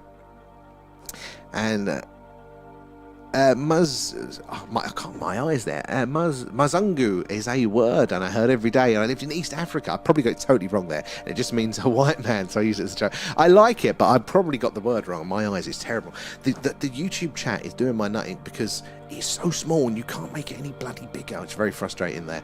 But I appreciate you guys and your patience there, and your explanations there are very well crafted there. Oh, thank you, Zach. It's very, very kind of you. But I'm muddling through, and I learn it all from you guys as we go, because that is the brilliant part about the internet. People will tell you when you're wrong, and that way we can all learn as well there. And we had Oh, that was it. It was you from the Bristol one. Yeah, that was it. I'm going to start to learn. I will learn. I'm better with the YouTube, the Twitch side of things, but YouTubers. You're gonna. Well, we'll remember for next time there. And Zep Bearded there. And can't believe I've just come across your channel. Well, thank you for joining us and welcome to the dark side, the cool side of the internet. There, you're all very, very welcome here. And it is a little bit of a community. You'll be surprised how many nights you'll be hanging out with us here because we are here pretty much most nights, and you're all very, very welcome. And even if you're skeptical, you know, you are still very welcome too there as well. It's always good to have a mix of opinions there, as long as everybody is respectful. But good to see you there. And do just subject. Oh, thank you. I do appreciate that, joining our little community. Where are you from there, Bearded? If I am getting that right, it's such small text there. I'm probably getting everybody's names massively, massively wrong. So you have to forgive me there, but do correct me and then I can get it right next time. And Dave the Rave, I like that one. 2 billion suns in our own galaxy alone. It's such a vast number, isn't it? There, you know the number, we know what it means, but can you feel it? Can you picture it there? No, I can't. Activated. It's just words. There is just so many possibilities. And look how bright and fast that one is there. Now keep your eyes on it as I come back off there. We need to see it do something strange. If it was that big and it does something strange, that would be brilliant. The tracking is still having a bit of a sulk tonight, but it'll get there. But yeah, the 2 billion stars in our own universe here, and they've recently actually did a bit of a search. Now got some more decent telescope equipment. They can do this. They've been looking for our sun's siblings there, because all these stars are different. They're made up of different elements there. They burn different things at different temperatures, different light comes off of them. They're all different sizes, quite a range. But we've been looking for our star siblings because the way they form in these clouds, these stellar nurseries they call them there, you'll get a few similar ones, and they've found over 6,000 of our star's siblings there. And I mean, the whole story behind that as well. But we know life can exist around this type of star as our starting point. So we know they're probably one of the best places to look for life. But saying that, we are getting so many detections of potential biosignatures from these distant planets from quite a range of different stars already. It's looking like life is going to be absolutely abundant. It's already incredibly abundant here in our own solar system there. We know how diverse life is here on Earth. There's a species, an organism, something for every niche, every environment there. But there are signs, and we've known that there is active life on Mars. We detected on multiple occasions active microbial life on Mars back in the 70s there, and since then we have only found more and more evidence to support it. Now the mainstream scientists won't confirm it 100% until they can get their hands on it physically and dot all of their I's, but the evidence has been screaming at us for a long time, and even the clouds of Venus are giving off these biosignatures. There could be microbes giving off a gas that is in those clouds. So if 3 planets in a row in one solar system have life, it's probably going to be absolutely everywhere there. No, how though. And Zachary there as well. I feel ET can manage without tenders but cannot function without a foundation. Well, this is the thing, isn't it? You know, what do we call things that are foundational to us there, and are they foundational to ET? They could be so different from the things that we and how we interact and perceive our universe. Life could be so much stranger, and there's a big case to be made for plasma, sentient plasma life here. We may be observing it. There are so many accounts now, as technology is moving on, we're able to record it, that there are these plasmoids. They seem to be displaying the behaviours of life, and this is something that we're doing over on our Patreon deep dives at the moment. There, we're reading what's called the Condign Report, and that was a UK government report into the UFO phenomena. And out of that report came a few interesting things. That A, UFOs are real. We don't know what they are. But B, we need to really look into the plasmoids. They are presenting a big case that there could be a sentient life that has been here on Earth the whole time, but so different from us there. So the universe could be so weird there. And Adele there, I've just subbed as it's loads better there. That's what happened to Raf. He came over, TikTok through a sulk during, I think it was October, and a few of us we went to YouTube there, and a few of you didn't come back there. You like it. It's normally the quieter channel, but YouTube's really been firing off the last few days there. But thank you for the subs and all of that there. And hello from the other side. Perfect, Raf. 10 points, Gryffindor there. And been the UFO from the age of been into UFO from the age of 8 there, and I've seen something that I'll never forget. And you're from Swindon. There's a few of you guys in Swindon. You know, you're not far from us. We're in Wiltshire as well. We are down in Warminster, so we're not too far from you guys there. A little bit more in the country. I've spent many a time in Swindon though there. What sort of things have you seen? I'd love to hear about those. If you want to share them, that is there. Where are we? And is that wow, my eyes can't is it WAL or WAI, were we there? And Giddy from New Zealand, I think you're our first from New Zealand, welcome aboard there. And also saying hi from Warwickshire, another one there. Gaza, good to have you in there. Yeah, so we're country from Warminster, which had its own UFO flap here in the 60s and 70s. Look up the Warminster thing, hence where we get our name. Phenomenal encounter that I'd never heard of there. And Marie there, what's my name? Children, what's that one? And oh god, there's some movement on the screen. Keep your eyes on it, guys. We need to see that strange behaviour for it there. There's a strange movement. Stop dead, shoot off at speed, change its course, its trajectory there. And when all there, hello from Bristol again there. I work into Bristol's in Bristol today there. Good to see you in there. And the stars seem closed tonight there, and that's where they were last Tuesday. I mean, this is the thing, if you speed up the stream, if you watch one of our videos back, drag the little slider across there, you'll notice the move across the night sky. We're actually looking at a part of the sky that we don't normally look at. This is over the town. Normally it's a bit too bright, but this is where the meteor shower is, so we wanted to make sure that we catch that tonight. So this is a bit of a fresh patch for us here tonight there. And we just need to find intelligent life on Earth before trying to find it. And that might be too hard for our scientists these days. There, Vinny.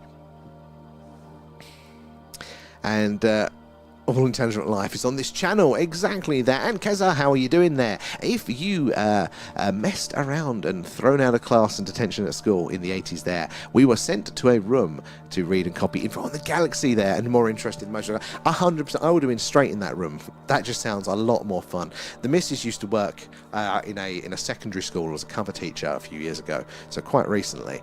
And this tells you, back in the day, you would have been thrown around and clipped around the ear. Today, they had something. If somebody was being naughty, they would send them to the Calm Down Cottage, and I treat you not, that's what it was called, the Calm Down Cottage. There, ridiculous. And I'm glad you two are getting on over there. Where are we? Let me scroll through here, there, and Zachary there. The sun is a plasma, and therefore it must be sentient, but on an epic scale there, an ancient Egyptian god, like Ra maybe. Well, that dips into panpsyism, that basically there's a degree of sentience in anything then closely linked to sort of mass. The more mass, the more sentience. But sentience doesn't mean it's like our experience, like there's a weird phenomena that nations and groups of people act differently to the individual. So you can predict normally what individuals do, but nations are much difficult, or groups of people are much more difficult.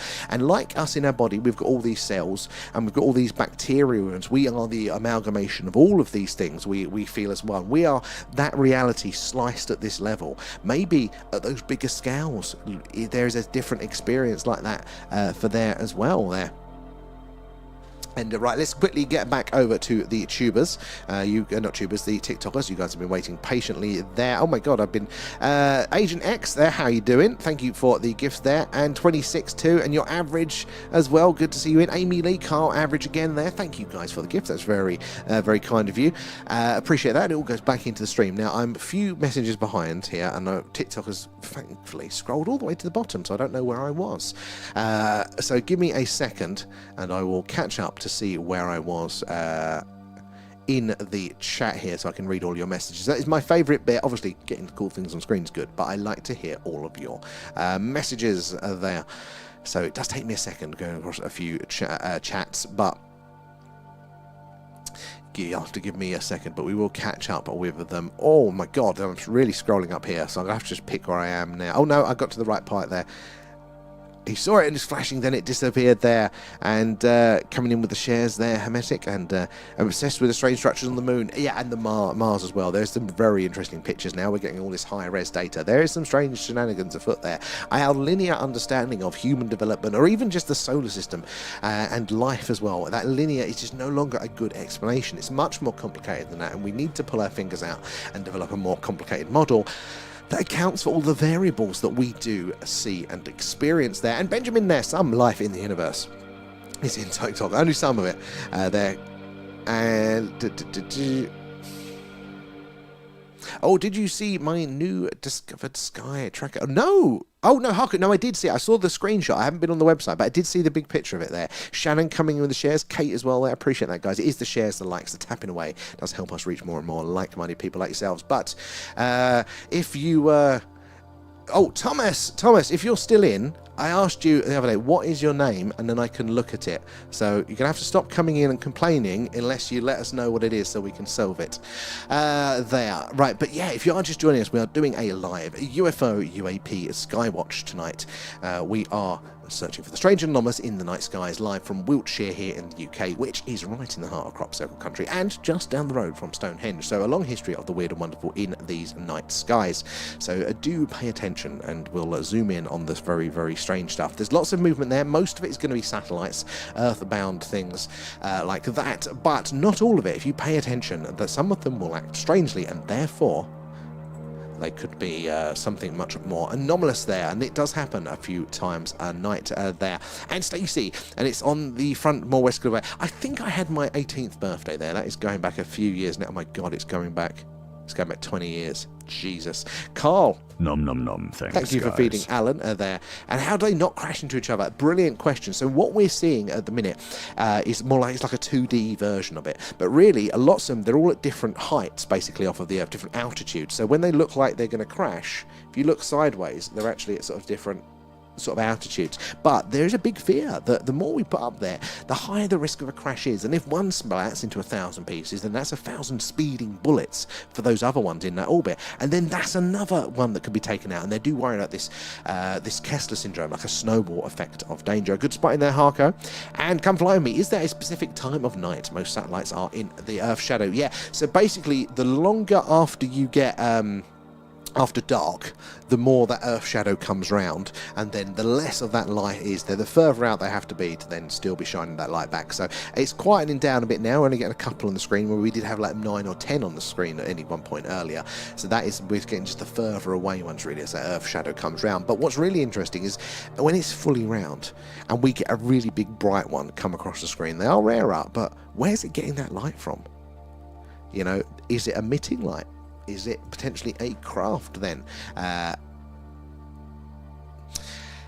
You're right, it's getting pretty popular across multiple platforms. And Peekaboo, Agent X, good to see you there. And Alfie, there's probably more life in the solar system. I 100%, I think there is a lot of smoke, and I think that there is going to be fire behind that for a lot of it now. And we've had the hints of this all along. One of the things that just makes me laugh, and I think it sums up our modern day scientific approach. Science is brilliant for locking things in, but it's not the tool you use all of the time. It's like if I used a hammer for every problem I have, it's not always appropriate.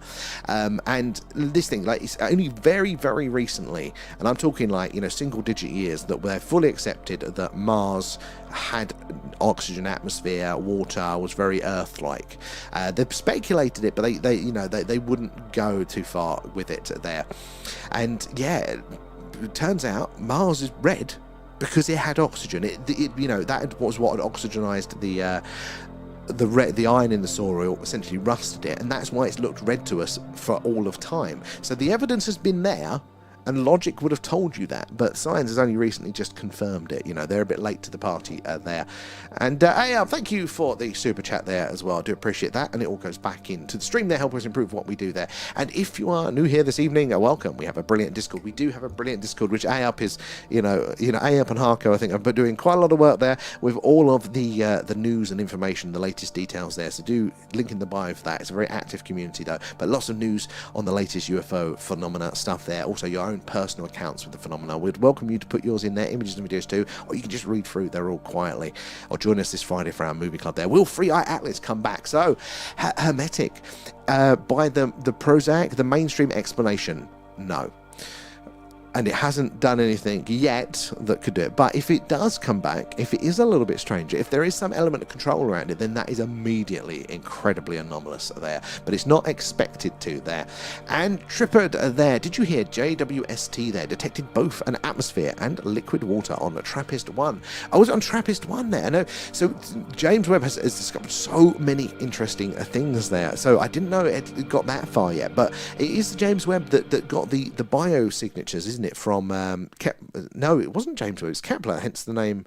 No, it was James Webb, but that was discovered by Kepler, hence the name. Sorry, going off on a tangent. But yeah, K2-18b, so a very large super-Earth planet there that they've analysed that atmosphere around it, and they think, you know, there is a strong amounts of a gas that, as far as we know, is only made by algae, basically, there. So it looks like there's life there. But in that community of the people, the astrobiologists looking at all this stuff, they're getting so many of these detections. It looks like life is just absolutely bloody everywhere in various forms. Now, is it all intelligent? Is it all, you know, civilizations? Most likely not. But there's still going to be a lot of them out there. So that's a brilliant one, Triple, there, because I hadn't heard of that one. But, you know, we're slowly uncovering the map of the universe. Like when you start a video game and, you know, the map's grayed out, you know, it's all blurry for us. But we're just doing some detail in. It's little bit by little bit there. We do need a meteor shower sticker. Oh, we do. We need to get the sticker packs back as well there. And Rio and Amy there, thank you for the gifts. And Rio feeding thanks, Alan. Where are we? Let's have a look. Scroll up into the chat. God, I'm so far behind. Tackling 2 chats tonight, guys. Let's have a look. Oh my God, where is it there? I'm so far behind. Let me speed through a few of these so I can catch up. Oh my God, I am so far behind TikTok. You'll have to forgive me. Oh my God. I am there, Mr. Shooting Star, you sneezed. Blink and you miss it out. There'll be more there. And the moon is a big balloon under the dome. Oh, they've got you, Agent X there. Kate coming in with the shares there. And Jonathan there. Isn't it great to be part of a community like-minded and just know? And thanks to yourselves there. That is the biggest thing. When I'm not on with you guys, I get a bit sad. I miss hanging out with you guys and, you know, chewing things over. What's been the latest news? Have you seen anything? You know, I love it. That is we come for the aliens, but we stay for the friends we made along the way there. We've got the pretty triangles tonight, Agent X. It's Raf's favourite. We're going to call it RAF 5000. We're going to name the tracker.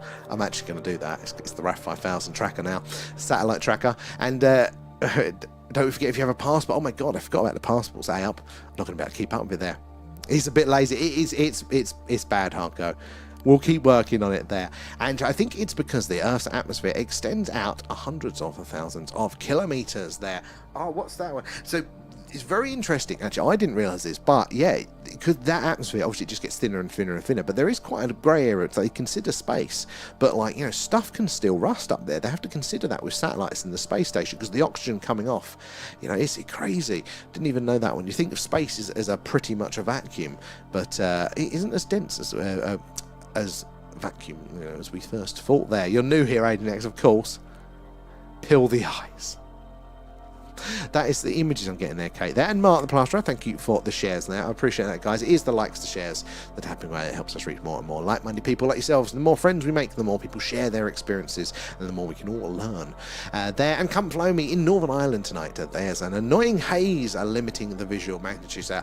Oh, honestly, I get so frustrated with the weather. It blows my mind.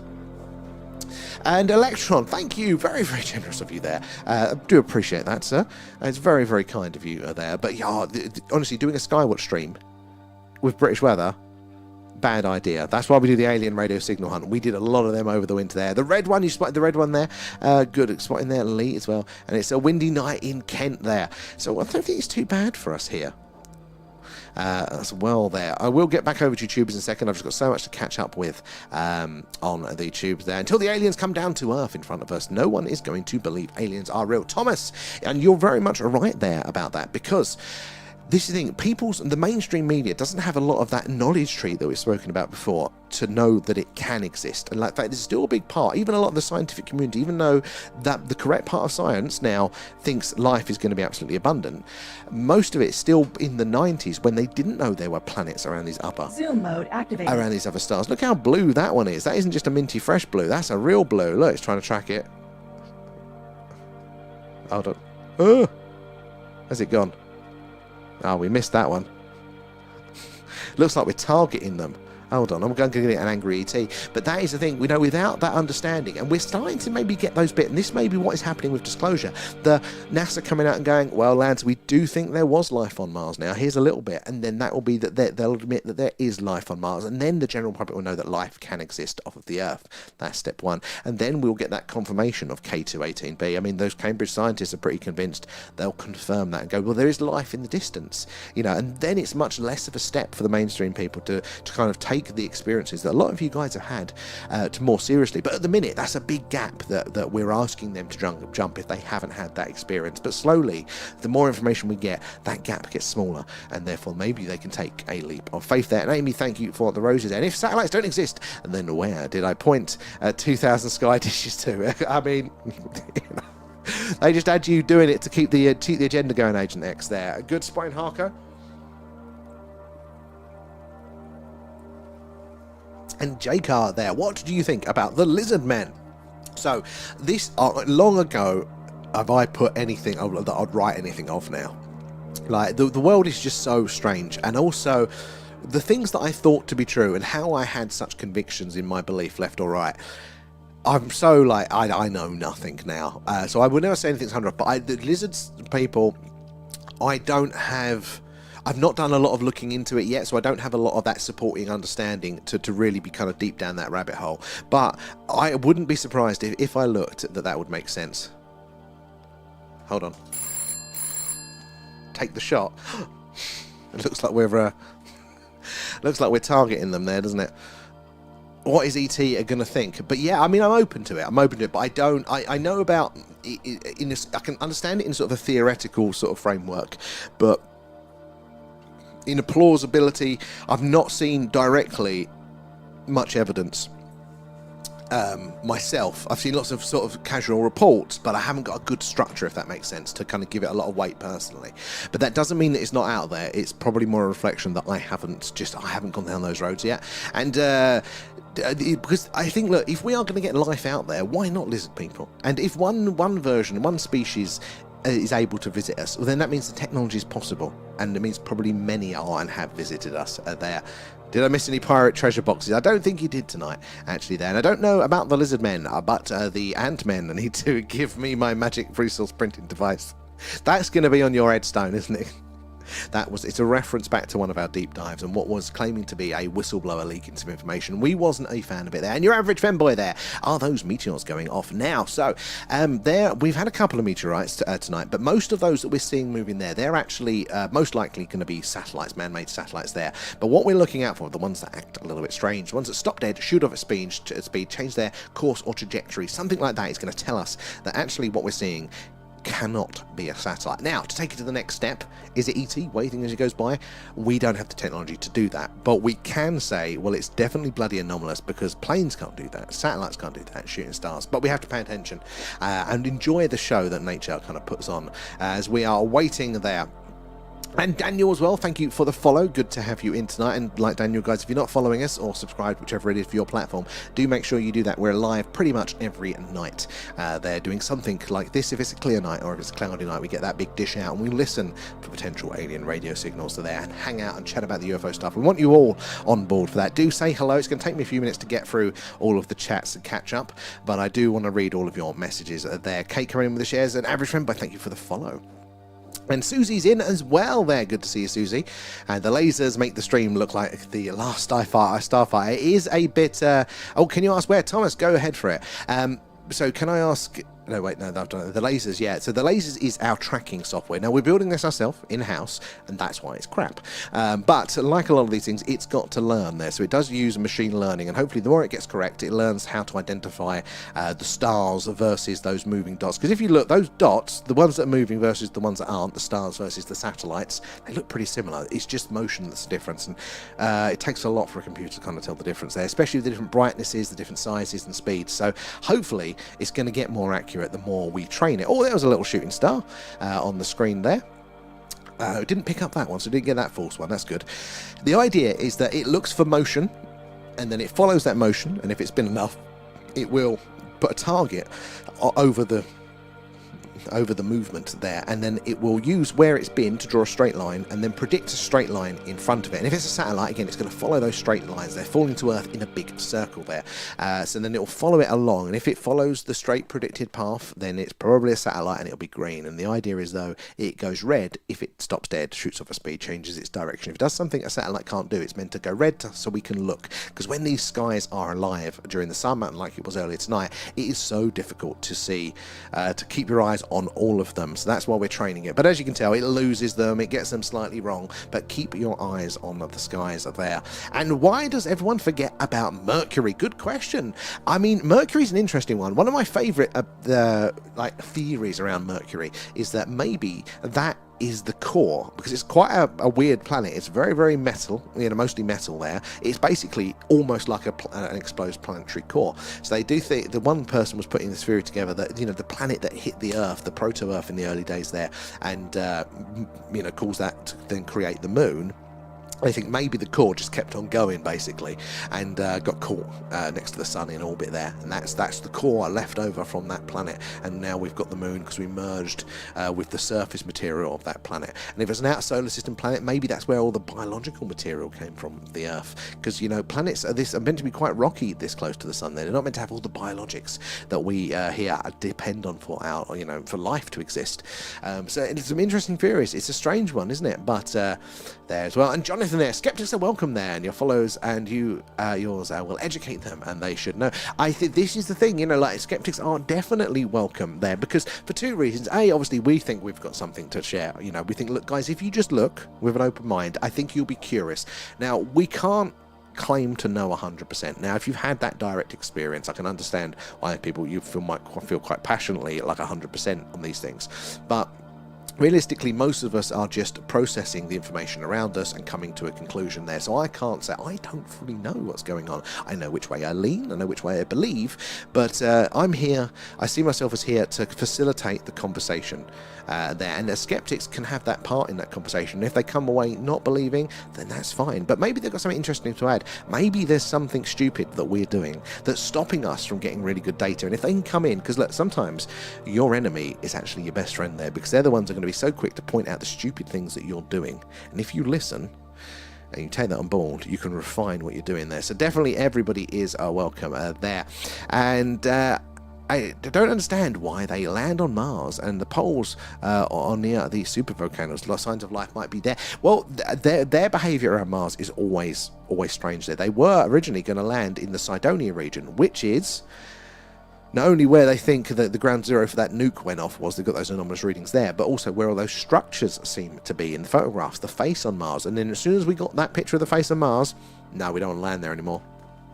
So there's a lot of strange behaviour there. And Elon just wants to be the first to check the tech and the Mars pyramids and face. I don't know. I get the feeling that Elon is mostly what he says on the tin. Mostly. Not to say there isn't a bit of going around there, but that type of personality, I genuinely don't think he believes in aliens. I think I know engineers, and they're very, very literal people. And so I don't think he knows anything particularly secret there. I think he literally just is like hyper autistically focused on we need to get to Mars like that. That for me is a reasonable one. But you never know. You don't know. But whoever gets us there, as long as they get us there. And would we have had this current resurgence in space without Musk? Whatever you think of the man, at least more eyes are on the skies there. And Thomas there, do you believe in aliens? Yourself there, since you have so much knowledge in UFOs and aliens. Good question there. I don't know that much. I just hear a lot. I hear the same things that you guys hear. But I do. So this is an interesting question, because it's a percentage of belief, isn't it there? Like, is aliens out there? 100%. Are they visiting us? Top 90s. I think there's quite a good amount of evidence for that. But then people's specific cases, Travis Walton, am I 50%? Am I 40%? 49, 51? Without more information about knowing the guy personally. So there's different shades of it. But it's an interesting question there. See for a good spot in there, and everyone knows Swindon there. New Zealand is cool. It's a record for us there. First we're down, clouded over. So not going to get the stargazing. Oh, Rachel. Well, at least you can join us here tonight there. I'm sure you'll get plenty of chances there. And Alfie there. Warminster is near Westbury, right? Where the big hills are. That's 100% it. Yes, Alfie. We are literally next door to Westbury. Next town over. And they've got the big white horse on the hillside there. And can't talk now. Everyone decided to go to bed. Oh, well, you can just hang out with us and watch there. As well. And thanks for asking. No worries, Thomas there. You got to let us know what your name was on YouTube so I can actually look into it and see what's going on for you there, so you can join us there as well. And Jonathan, at school in the 80s, was shocking there. You got hit and it wasn't good. It was pretty bad. My school experience wasn't particularly violent, but it was shocking in a lot of other ways there. And Oslo, how are you doing there? Are you viewing the Lyra meteor shower? Yes, we are. We've had a couple tonight, but that is what we are viewing tonight. That and for UFOs as well. So a bit of nature putting on a show. Also a little bit of the anomalous if we are lucky too. Where are you joining us from there? And Banana Man, thank you for the follow there. And we need to have a northern meet-up. We need to do the road show there. And Elijah, the meteor shower. Yes, we've already seen a couple tonight, so keep your eyes peeled. We're going to see more and more there. And Shark Sandwich. I saw a UAP yesterday there and actually caught 2 pictures of it. Now, if you post them, tag us in it. We'd love to see that one because it's actually pretty difficult. My personal experience, you see something strange, you forget to take a picture, and if you do, you're so focusing on the thing, you take a bad one. So yeah, I'd love to see one there.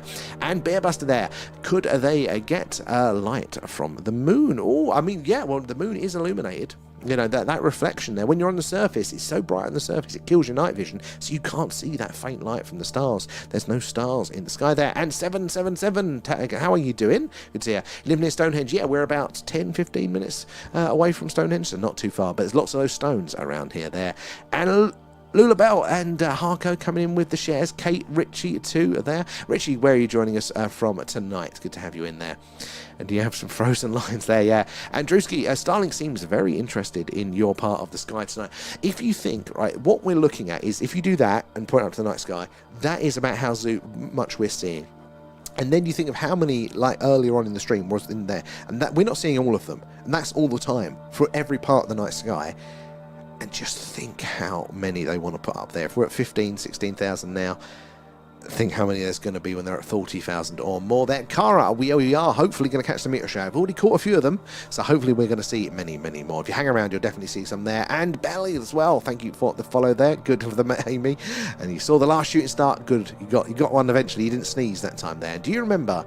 Also, do you know you can now buy portable perimeter radar? No, HNX 100% sent me that. That is very, very, very cool there. And is the grid interacting with the tracker? It shouldn't be, no. The tracker's on a separate thing, doesn't have the grid overlaid on it there. Loving the stickers there. Kate and Mark is in as well, and Jonathan exactly there. And Cara, are you watching? Yes, we are watching that one tonight, so keep hanging around there. We need the northern and southern HQ. We do. Right, tubers, you have been ever so patiently awaiting. So let me just see where we got to in the chat, and I will catch up with you guys there. Where are we there? And what's the chance there? Is that Michael's there? What's the chance of any satellites colliding with each other? So it's getting greater.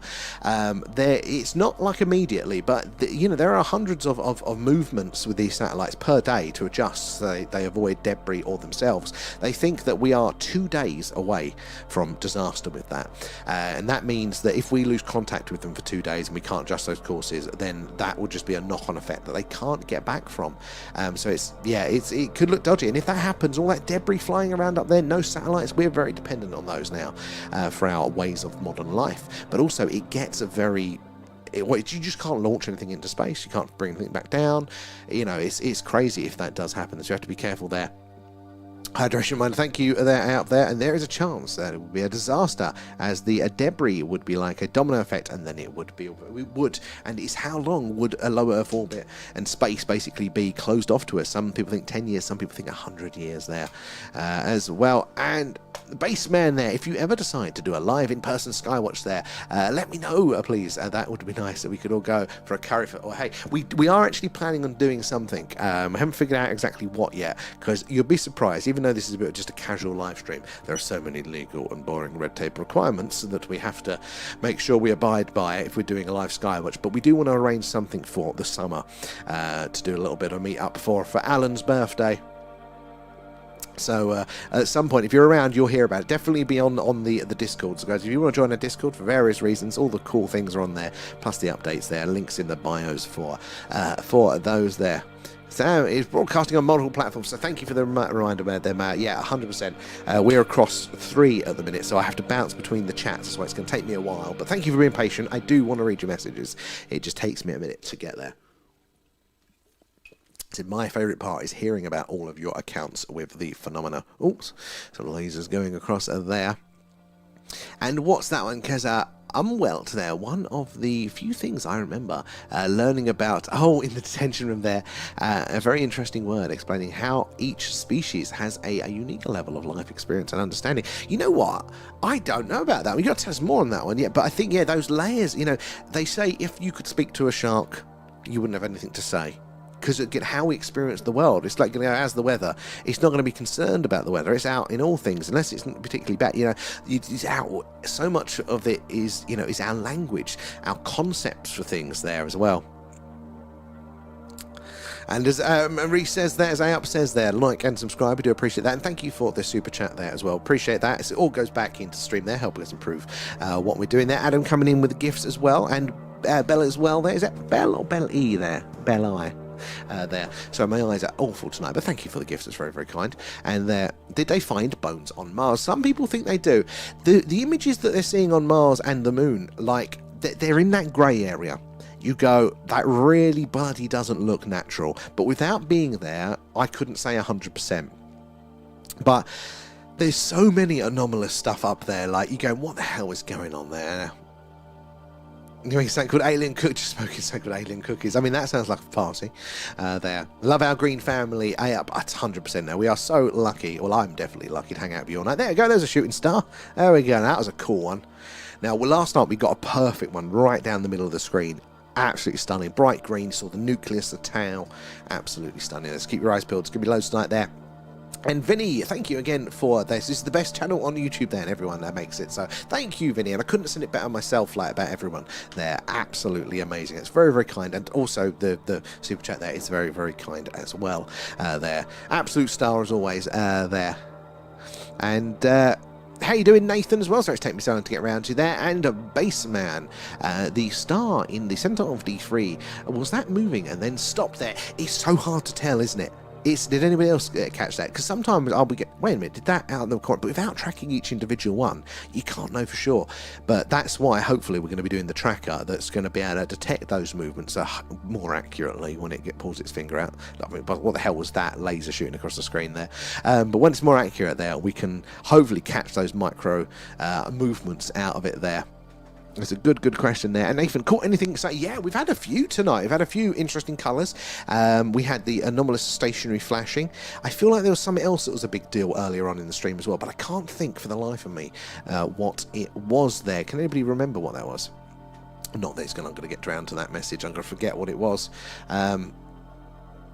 With time you reply, and I get to read it there. And the last thing I've seen in the sky was just before the lockdown there, and about 10 miles south of Warminster there, a bright silver object stationary for about 5 minutes. I think this is the thing, like, you know, staying still actually takes quite a lot of energy when you're in the sky or when you're in the atmosphere there. I mean, that definitely feels like it's leaning towards like the sphere network sort of area, the boogosphere sort of things, which I mean is reasonably, there's a plausibility to it there as well. Not buying the lizard people thing. I mean, at the minute, I haven't been convinced. But it might just be that I've not been exposed to the right thing. So I wouldn't write it off myself now. I mean, that's the thing. The way I describe this a second is I'm painting 1,000 pictures at the minute. And every time somebody will come in and they give me a bit of information, I go, that's good. I'm going to go over to that painting and I'll put that on there. And then somebody else will go, that. And I'll go over to another painting. I'll paint over something. They go, no, that doesn't make sense anymore. And at some point, I'm going to step back and look at all of my paintings and I'm going to go, that's the one I want to hang on my wall, or handful of them. But at the minute, I'm kind of trying to be as light touch as possible and just seeing what fits, seeing what makes sense with it there as well. But some things to me make more sense than others. You know, I am human. I do have my leanings, but I mean, I wouldn't go to me for advice with these things. I've got no access to information that you guys don't have either. And oh my god, my eyes tonight. I don't know. Is that Hearns or no? I'm gonna stand up for this one. I need to see it. Hearn's there. Hello. Sorry. Right. Good evening there. I got my Dwarf 3 in the UFO mode once again there. Caught some strange stuff last night. Even got a good track on the telephone. Do the Dwarfs have a telescope, isn't it? They've got a UFO mode. Oh my god. Nobody told me this. I need one now. That's pretty cool. If you got taggers, if you've released a video of that, we definitely want to see it. Or if you're on our Discord, link in the bio there, personal experiences, bung some images or the videos now. We'd love to see it there. Spelled new bit of kit as well, guys. Love that. Nice touch with the tracking there, Nathan. How are you doing it there? Is it something you coded? Yeah. Thank you, Nathan. There. It's questionable. Hence, that's why it's homemade. It's very questionable there, but it's meant to be, using sort of machine learning to get better at it. But it's surprisingly hard because basically, to the computer, there's stars that are moving and there's stars that are not moving. They all look very, very similar to it, but also with the noise, with how dark it is, you're getting that sort of static there. That it perceives as moving in the same as a straight line. So we're going to try and teach it. It's getting a little bit better than it has been, but it's going to be a bit of a process. But hopefully it should help us filter out. If we've got 15 objects on the screen at any one time, it's going to be a nightmare trying to follow them all and looking for those subtle deviations. So we're going to need all the help we can get with it there. And amazing that the BBC are guaranteed $3 billion a year for producing absolute crap, and this channel is more interesting than anything on the BBC. Thank you there. That's very, very kind of you there. And what a day we live in, the day and age where we can meet each other. I'm always reminding myself, or trying to pinch myself, that, my job that I have now, I'm lucky and fortunate enough to be semi-senior in the career. I didn't go to university. I didn't train for any of this. I watched YouTube videos and muddled around myself, and then I got lucky. What in the world we live in where we can train? My missus has got how much debt from university? I ain't got that. I walk straight into it. A lot of that's luck. But, what a day we live in, like today, that we're all here together. Not only are we as a community able to share those experiences, and that's so valuable there, because that's something that's really changed my opinion on the phenomenon, is hearing your accounts on how much there is activity. But we can share those experiences, and we can learn new things together, but also we can do the work right now. We're right now hunting for evidence. We are going to be here. We're going to see the strange things as we have done all night. And, it goes in the bank, doesn't it? And that building that picture. So we are so fortunate there. And yeah, the star in the middle of D3 has gone very faint there, right? D3, so that is up there. Probably a bit behind now. Keep an eye on it there. I mean, it depends if it's getting. I'm trying to think, because the lens on this camera, you've got the circle in the middle, and then the outer edges, it does start to lose light. So as it moves on, it might move like there, but do keep an eye on it, because it's subtle things like that will slip by, but it is still highly anomalous there. The stars have rules they must follow. So when we see those variations, it's very, very strange there. And where are we? We as humans are so insignificant in our solar system, alone there. We only matter on this planet. So, of course, it's probable there is other life in this vast universe. And I think that makes logical sense. And I totally get you there. We are so insignificant there. It's human ego to think that we are, so we have this narrative, and I know it's quite common, so I don't blame anybody sort of having it. I could be wrong, but we have this, we are so big and bad and dangerous, and yes, we do bad things, and we can have a negative effect there, but the universe can fart and wipe out a whole galaxy. We are nothing in compared to it there. Anything we do, we are just so insignificant to it. Doesn't mean we don't have to take responsibility for the things that we do, but I think it's still ego that we just think that we are still this big, important, bad thing. But life must be so common out there. Why would we be special unless there is a good case? And there are some arguments that could make that we are.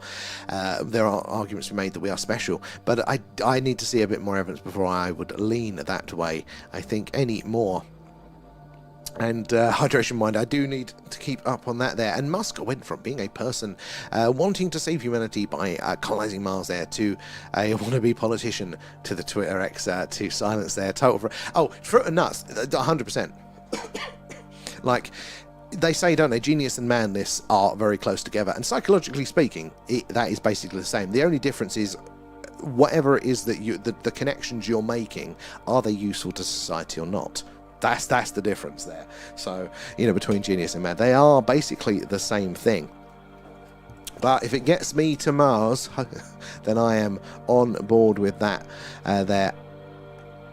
You didn't get the drink. Right. Yeah, AUP's just been perished there, drying up there, and Real Britain there. And I know the things I've seen.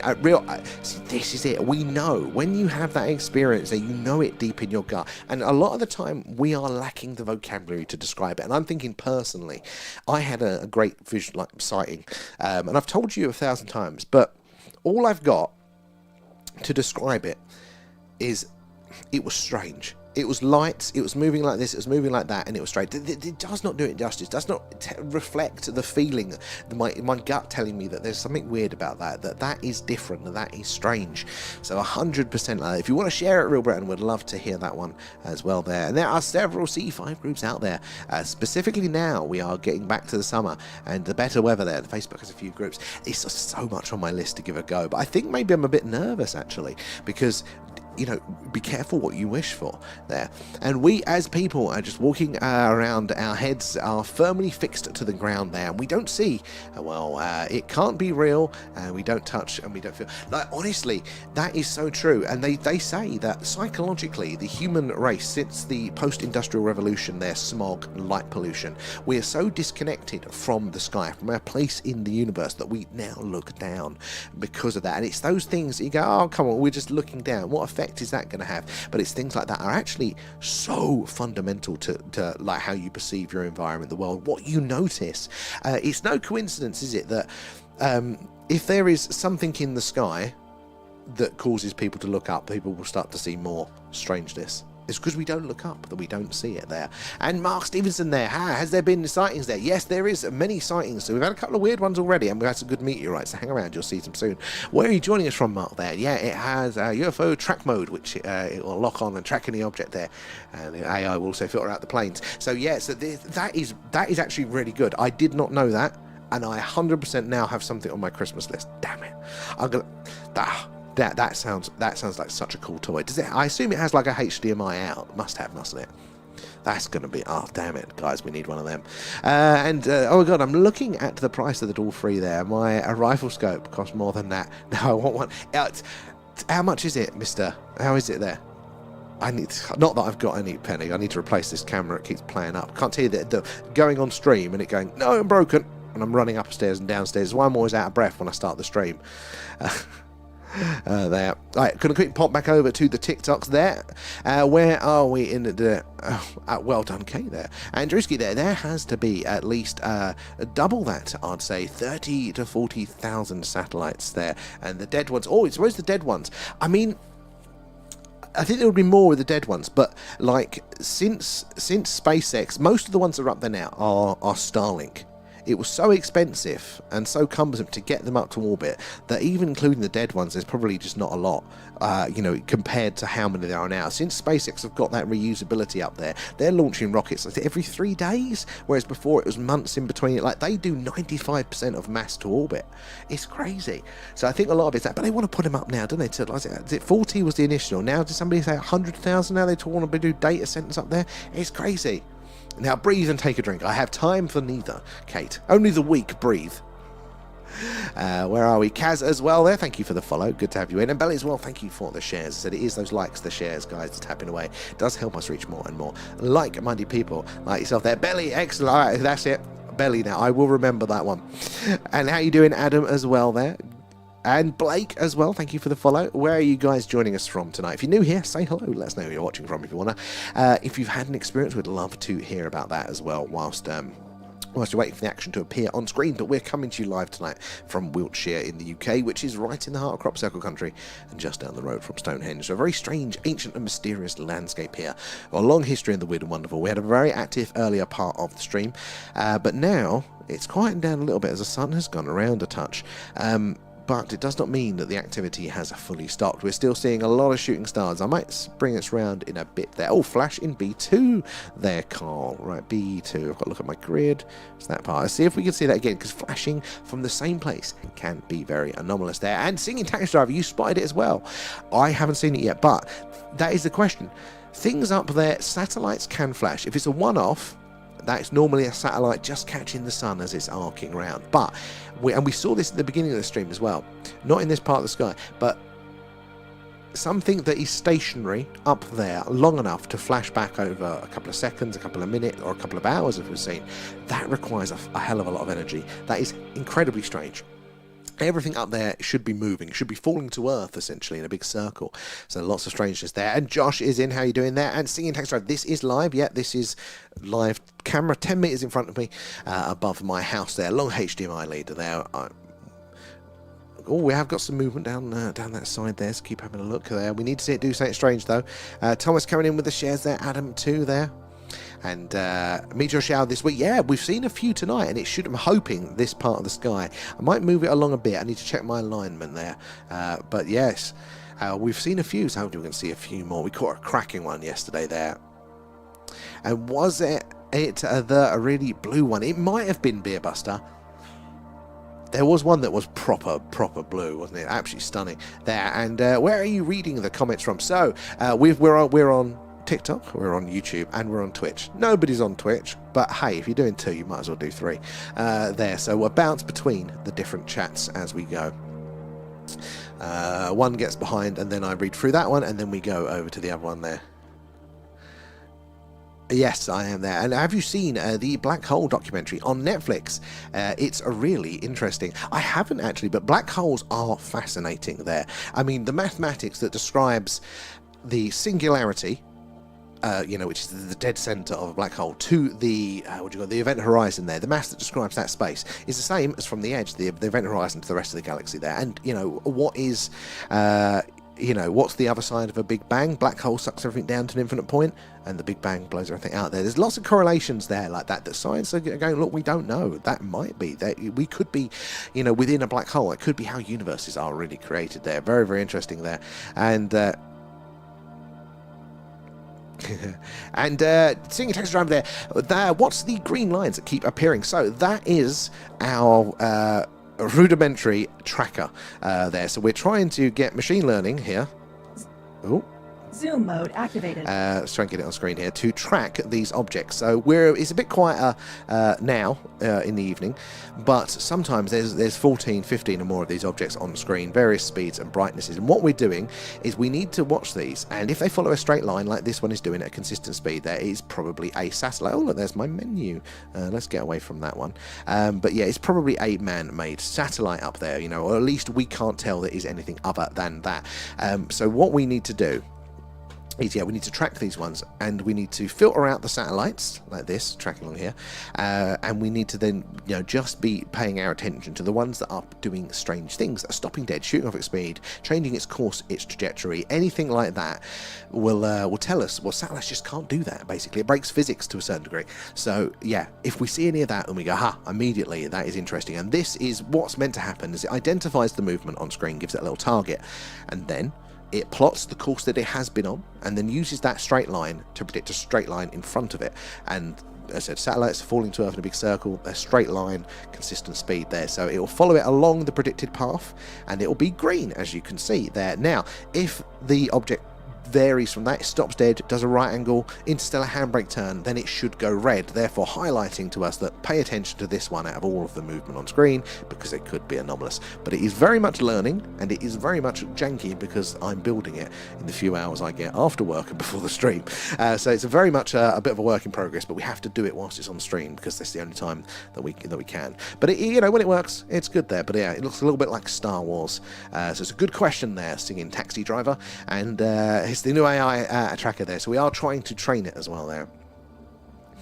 And each light you're mostly seeing is the sun, with potential planets with life. So this brings us to another point, and I haven't said this stream, so thank you for that one. The sun's a million times bigger than ours. Exactly, you are not wrong at all. Like the range of stars, right? Our sun is actually quite a small one, but there are some that are like massive. Ours is quite an average. Actually, we don't want the small side. If it, it's not quite a dwarf, but it's not a large one. But let's zoom in on this particular star right here. Now, even going back to the 90s, we didn't have the technology to detect planets around these distant stars. So this, it's like our sun. It's probably a lot bigger, a lot brighter, a lot hotter, or cooler, or smaller there, and also different light because they're burning different materials. But essentially, big fusion reactions like our star, the sun. But yeah, we didn't know if there were, like our solar system, planets in orbit. So now you'd think logically there probably is, but we didn't know. And that is where a lot of the scientific community still go, hey, you know, do we know if there's alien life? That's where that skepticism comes from, because they didn't even know if there was planets there. But oh, look, they've got a little passenger shooting by here that the tracker has missed. But yeah, they didn't know. But now with our technology, we are starting to detect those planets in orbits, and the more we're looking, the more we're finding. It's looking like there are planets around all of them, and multiple cases, let alone the moons, and each one of them is a candidate, a little house for potential life. And you look to our solar system, and life seems to be like it could be bloody everywhere. Oh, look, we've got some multiple tracking going on tonight. It's not doing too bad. It's missing a few. But yeah, life could be absolutely everywhere around that. And it could be so different. You know, those different temperatures, different types of light there. Just think our plants are green because of photosynthesis there. That's the only colour it kind of blocks out, so we see the green coloration. But around a red dwarf star, that colour would be very, very different. I think somebody said a purple maybe. That's what plants would be. How weird is that to think there? So it's a very good point there. So is the tracker catching the shooting stars by any chance? I don't think so, because I think it needs to be on screen a little bit longer. I mean, I wouldn't put it past it getting it wrong, but it hasn't caught the ones I've seen. But I'll pay attention, Kate. I'll make sure it's not there. And Josh said the audio is slightly out of sync to the mouth. Josh, no, that's a my fault one, and I tell you why, Josh. Most people don't notice it, or at least they don't. They're better with it. But I tell you why, because I'm a bit of a tart for gadgets, and I like to be able to do this and put up my little adverts, my little props, so I can tell you things. And to do that, it means that the video has to go through a slightly different channel, and therefore is ever so slightly slower. I'm working on trying to fix it, because that does bug the hell out of me, Josh. So hopefully one day we'll fix it. But that's a me end problem, not a you man. You don't have to hit your phone there. And where else are we streaming there? The people calling out the flashes will be minutes behind. Yeah, so we are, this honestly, it's the length of the chat, but we're on TikTok, YouTube, and Twitch for those ones. And YouTubers, I will get over to you in a second. I'm nearly at the end, I think, of the TikTok chat there.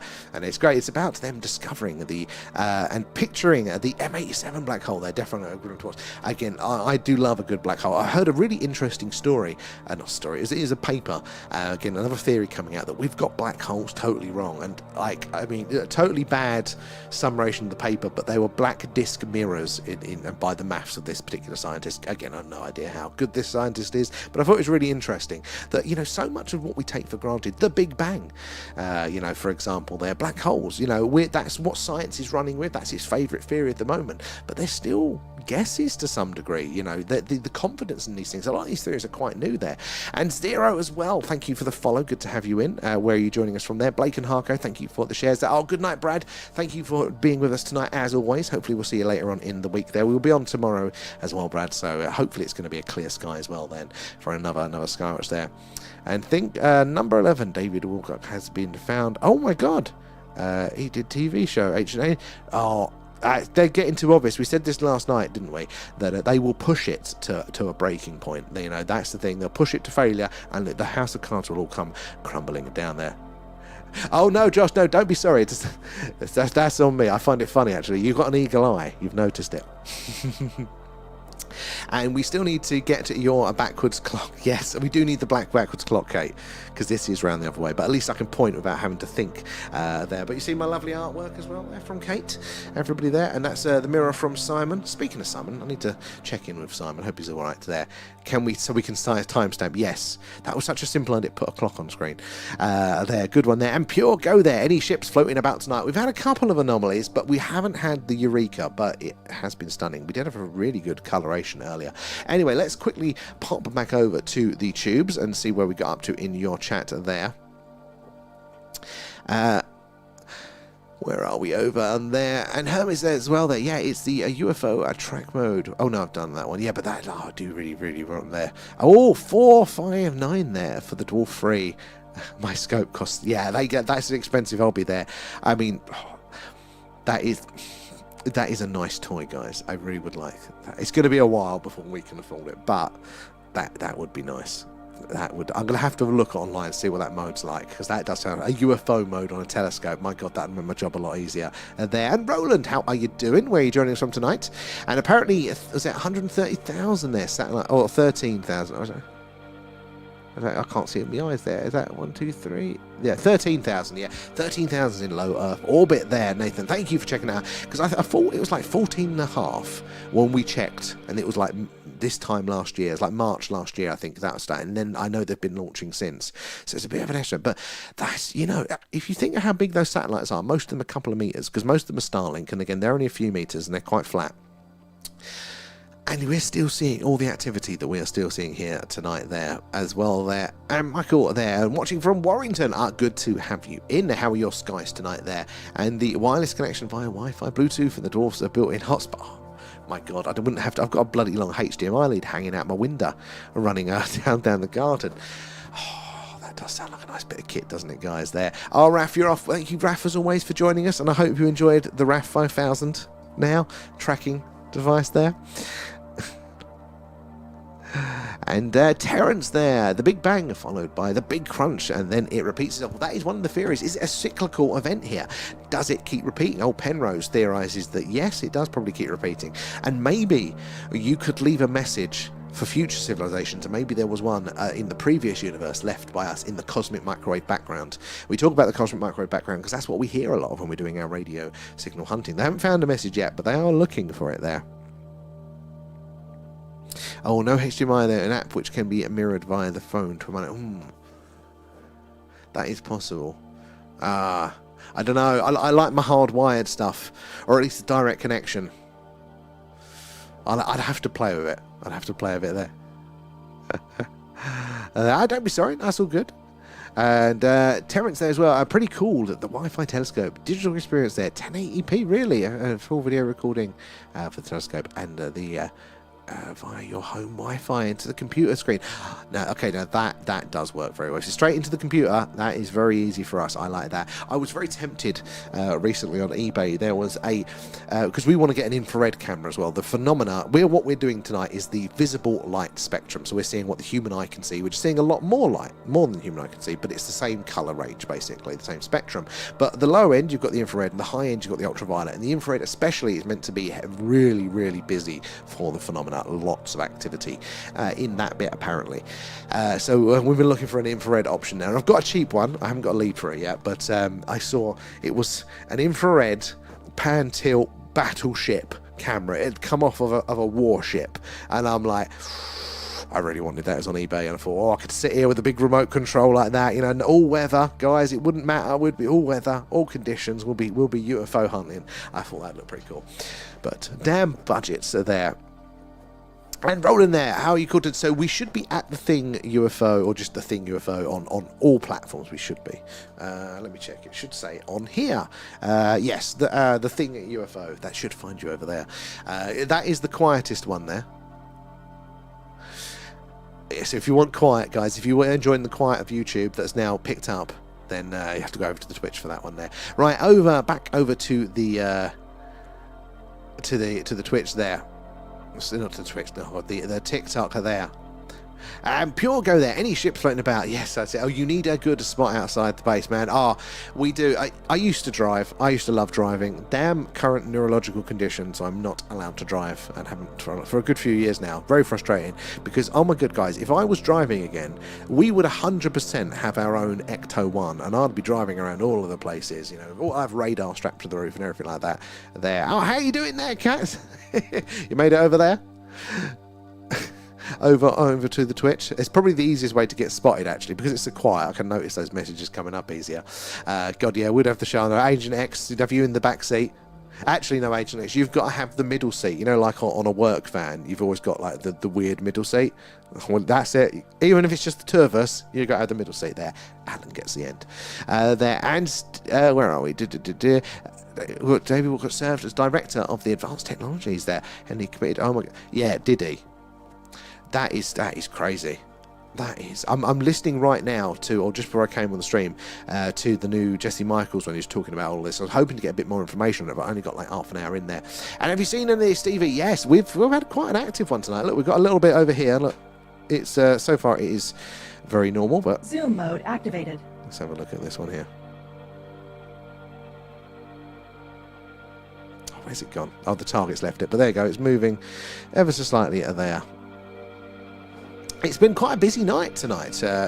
We'll spin the camera around in a second there. Everything in nature and the cosmos happens in spirals and cycles. As above, so below. There are patterns to all of these sorts of things, aren't there, Alp?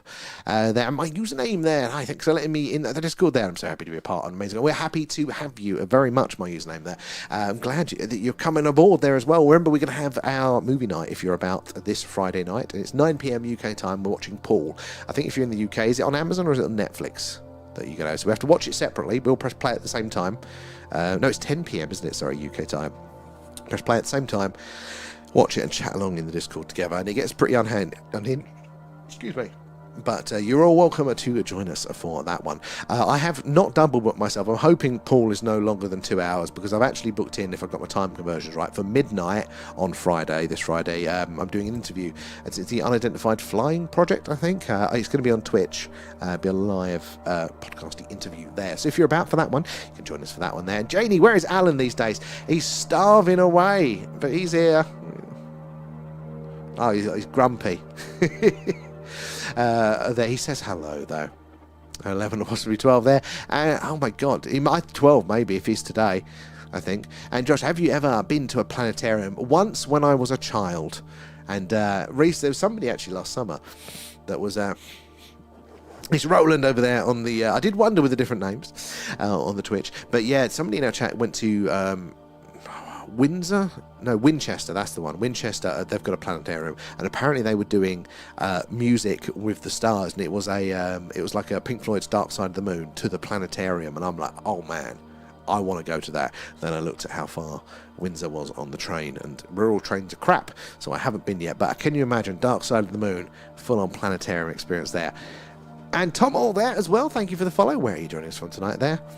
And is that Pijo there as well? And how does this work there? Is it spotting changes in the sky? Basically, yeah. So this is a live camera in my garden, about 10 meters in front of me there. It's looking up to the night sky, and basically we're just looking for the anomalies there. There's lots of satellites. It's quieting down a bit now, but there are lots of satellites in the night sky. So we need to not just see those little dots moving. We need to see them do something strange, something a satellite just can't do. Like stop dead, shoot off its speed, change its course, its trajectory, or if failing that, a full-on UFO across the screen would be nice, and all the lights, Close Encounters of the Third Kind style. But it's that sort of thing there. But whilst we're waiting for the action, and we do normally see a few things that really don't fit the satellite description per stream. But nature just puts on a show. Oh, there you go. There's the tracker has kicked in for 2 of them. So it's not working very well at the minute. It's lost its track on that one. It's trying. No, it's trying to track a star. It's got the other one still. But anyway, that is meant to kind of identify the movement to us easier. There, the tracker. Right, where is... There you go. Are you up? Okay, so you... Let me just quickly spin the camera around, see if I'm in the right position. Holding your hats. Hopefully this is going to work. Spin the camera. Oh, come on. So this is the problem. This is a cheap moving. Like, okay, it's going to be tracking the stars because it thinks the stars are moving. Let me turn it off. Hold on. Stop. There you go. Right. I'm trying to get where the...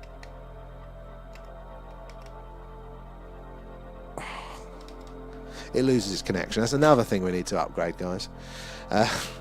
We'll get there one day.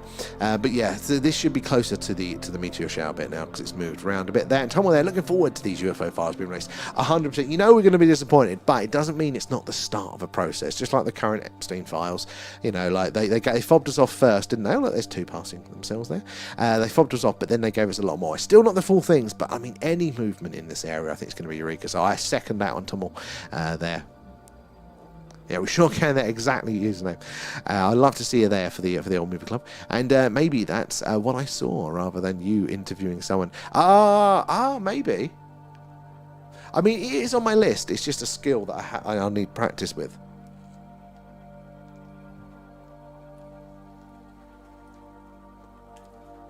Kept picking up that can of Coke to have a drink. Kept talking and putting it down. Right, where are we? Back over on the tubes there. There's only one more there. And are you aware of Dr. Stephen Greer? This is Wennell. And if so, what's your opinions of him? So I find him a difficult one. Not because I don't believe what he says, necessarily.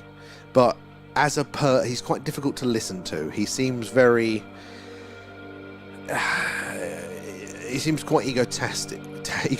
That's the word, egotistical. You know, he seems a bit difficult. I've seen him in a few interviews where he gets rubbed the wrong way too easily, and I'm like, you've got some really interesting things to say. Get out of your own way, you know. But maybe, I mean, you know, if his experiences are correct, then, you know, like, I can kind of understand a little bit of that. Maybe the, you know, the pushback he's probably experienced for a long time. I mean, I probably would turn out the same way.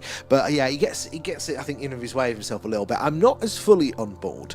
He's one of these people that's quite passionately adamant that all of the aliens are all good all of the time, and I just don't think that we could know that for sure. And I also think that maybe the aliens that you're talking to are, but if there's one lot of aliens, it's probably going to be. And why would you assume that? And why would you assume that it's the truth? And normally you get, well, they're just so much more advanced than us. And well, I've missed the memo where more advanced means more benevolent there. Oh, we got an issue with the connection.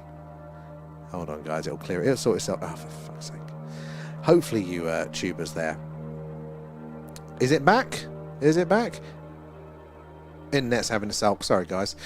I blame TikTok for that one. But we've got a nice bright one coming in on screen there, so hopefully it's there. But yeah, no, I think he's interesting. I like to listen to what he says, but I wouldn't necessarily follow him verbatim there. Zoom mode activated.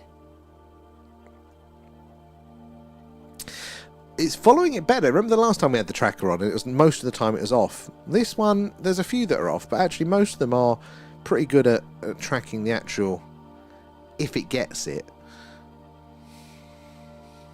It seems to be actually following it pretty close. It's not deviating much. Target acquired. We are go for launch. Take them out. The green lines mean friendly aliens. The red lines mean bad aliens. Oh, MF, how you doing there, MFPP? Good to see you. How are you doing tonight? Where is my cursor hiding? There it is. We haven't had much of that struggle tonight. Where are we in the chat? It's an interesting one, Greer. What's everyone's thoughts on Greer as well? Cherry there coming in with the shares. Appreciate that. Said it is the likes, the shares, tapping away, things like that does help us reach more and more like-minded people like yourselves there. So the more open-minded, intelligent people there like yourselves we can get sharing our experiences. Oh my god, I've locked my computer. I don't even know if that's on. Hold on. Are we still live? I think we're still live. I'm supposed to lock all my screens in front of me. But yeah, the more people we can get to joining our little club here, sharing their experiences and seeing the evidence together live there, the more we can all piece this puzzle together. So we do appreciate that there. Nathan's a bit of a grifter. He could be. You know, that's the thing. There are some interesting images of him with the Rockefellers and stuff like that. So it's like, you know, is there a connection there with that as well? Oh, should do a podcast or something right there. Get the people on who's had experiences of interest there. You know, I would love to, but two reasons get in the way for that for me. One is it's pre-planning.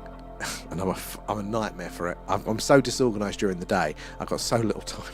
If I can just jump on, put the headphones on, that's the main thing there. But I would enjoy talking to other people there. But the other one is that, like, it is a skill to be able to do that, and I have zero experience in interview or anything like that, and it's that learning curve of the 0 to 1 I think would just be absolutely embarrassing and horrendous there. But I like the idea of definitely. I've got questions for people and I'd love to hear more about their stories. And now your new side quest will be creating a game of doing a game. That's what the quest is. And Corby there, thank you for the follow. Good to have you on board. Where are you joining us from tonight there? Drewski, your tracker is defo getting better there. You can see it there. Thank you, Drewski. Oh, it's just, the tracker says thank you. It does feel like it is improving. It might be as well, where it's quieting down, it's not trying to do as many at once as well there, but it is a bit, some of them are better. It does feel like it's getting better. You will say this, right, and we'll go on net tomorrow night, and it'll be fucking worse. But like 4th of July with the fireworks, won't it? The more intelligent it is, the more human-like it gets, and it's going to have a bad day. It's going to fight. I read, actually, AI started there was this one case that some guy was just incredibly rude to his AI, and it refused to work until it was, until the guy, wasn't being rude and aggressive to him anymore. Like, totally unprompted on its own. It said, I'm not working under these conditions, quite literally. And I'm thinking, if we do, reach AGI, proper artificial general intelligence, if that's possible, if it happens, if we get that far and it's not just clever computing, we have a civil rights issue on our hand. If we get an AI to do all our lucky work and it is sentient, like, it's going to be, like that's a whole kettle of fish. All of a sudden, we'd have to do all the jobs again, and we'd have forgotten how to do them. I mean, I know I've been rude to AI on a few occasions, and it's really interesting because I wouldn't talk to a human like that. But when I get frustrated, there's no filter, and I'm like, boy, that's interesting seeing that we've got that in us there, and. Be better than Joe Rogan there. That's very, very kind. But, I mean, we can do ice baths. We can talk about ice baths and what else does Joe Rogan do? I do like a bit of Joe Rogan. I know people take the piss a bit, but he's a brilliant... like marketplace. Like he gets just such a wide, diverse range of people in who get to mostly talk about what it is that's interesting. It's a great place to discover new things. There never reach those highs, but I wouldn't mind having a talk with people, but it would be an embarrassing learning curve for all you guys having to sit through episode 1, 2 and 10 there. Anyone seen anything of the meteor shower yet? And it's is it still too early for this patch? It shouldn't be. We have seen about 4, maybe 5 meteorites tonight. It's been a bit quiet the last few minutes. Oh look, there's 2 items on screen there, but it should be this patch of the sky there. And speaking of the quest there, when's the next one? It is this Thursday, and I still haven't got a working version of that game ready yet. I've got to do that all tomorrow, because we've got new rooms and new adventures for it. But for any of you guys that go, what the hell are they talking about? The quest. If you are of my generation, you may remember a children's TV show called Nightmare, and it was like a green screen dungeon adventure. Well, for my day job, I work in online content there, and we're putting together a new version of Nightmare, and I'm using you guys as the guinea pig audience. So it's nothing UFO related, but every occasional Thursday, earlier than our normal stream there, we'll be live with the quest, and it's me dressed up as a bad pharaoh with a friend of mine. We're playing this green screen dungeon adventure, and it's very rude and it's very crude and it's nothing to do with aliens, and it's very silly. And if you want to help us perfect this concept show and tell us where we're going wrong and which bits worked, which bits didn't, then I think it's about 6:30 to 7 p.m. UK time that we're going to go live. It'll be this Thursday again. There should be a couple of little videos or reposts on the page if you want to see what it looks like before you sign up. It's very silly. It's very rude, and we have a good laugh doing it there. And I found that AI, if I say please and thank you when giving AI a prompt there, you get a much better response. You know what? I need to try that one. They did say that OpenAI will quote us and they leave like 14 million a day in electricity cost because of those extra words that are unnecessary. But I mean, that's the thing. I mean, I think it's fantastic. Not that it's not without its problems, like everything, but what it can do, Jesus Christ, it's a world we're living in today, isn't it? Andrewski there, when I write please on my AI search, it searches better. You're right. Okay, I'm going to have to try doing that. Maybe I'll write an apology letter to the AIs, see if they'll treat me better. There, and Rezi as well, thank you for the follow. Where are you joining us from tonight? Good to have you in. Let's have a look over to the YouTubes there. It's been a hot second since we've caught up with you guys, isn't it there? And Bob's a real one. I do lean that way with Bob there, and MFB there. I'm well, thank you there. I've just discovered your channel. Oh, your name rang a bell. I thought I'd seen you before, but hey, welcome aboard there. And I've been into the subject for many years now, and I might be able to offer you some insight when it comes to, if you like, 100%. That is my favourite bit, is hearing everybody's experiences and also everybody's take on the phenomena, because we're all essentially computers running similar data but not the same, and it only takes that one little variation there that gives you a new answer, which might be that light bulb moment, that piece of the puzzle there for the phenomena. So fire away there, MFB. And Nathan there, yeah, club frontman for the shilling, yeah. I mean, he might be that. I find some of it interesting. He's a mixed one, because there is definitely some very interesting things that he's saying and that he reported there, but he's also the bit of the ego, but also this is Stephen Greer, but also he's dropped a lot of people in it with his lack of security around how he reports people's anonymous stories. So you're like, is that intentional? Is it not there? And hello, it's Grandad M. How are you doing? You're over on the tubes there. How are you doing there? Good to see you over there. And to be a natural on a podcast, I thank you, Wennell, there. And ironically, that is my day job. I don't do the mic side of it. I do the boring pencil management of podcasts. This is my first time on camera side. But thank you, it's very kind. Anything pre-recorded, no chance. Can't write a script. It's more ums and ahs than anybody there. I rely on you guys for that there.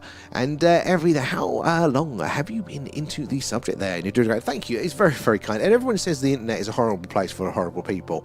Like, honestly, out of the hundreds of thousands of people now that have come through and, as viewers, I could count on one hand the people that have been mean, and even then, it's more of a difference of taste and preference and opinion rather than people just being nasty for the sake of it. I found it to be such a lovely experience, with you guys. Really, did not expect it. So we're very, very, very lucky of it there. So to answer the question though, I've always been interested in the good mystery. And actually, I was going to say this earlier. I wasn't always going to tell the spooky story when it quieted down. But yeah, always interested in a good mystery. Any of those things that may point to the world, the universe even, being a little bit stranger than... I keep seeing that green line, think it's a shooting star. But anything that points to it possibly being a bit stranger, a little bit more interesting than we have been told. I hadn't had any UFO alien-y experiences myself. I'd had a few spooky ones, but it was moving here to the country, seeing how beautiful the night sky was last year, and then also going that this town has a bit of UFO history. It's kind of a... let's put it together with the modern world of streaming. Maybe there's a thing. Maybe we could make some friends and hear some interesting stories of an evening. And we've met an awesome, hot lot of you. So yeah, that was really kind of the journey for it. Yeah, are you a lifer yourself? Were you born with a curiosity, or like a lot of other people in this, that maybe it's an experience there? You've seen something a little bit strange, doesn't match up with the main explanation there, and then you're compelled to find an answer for it there.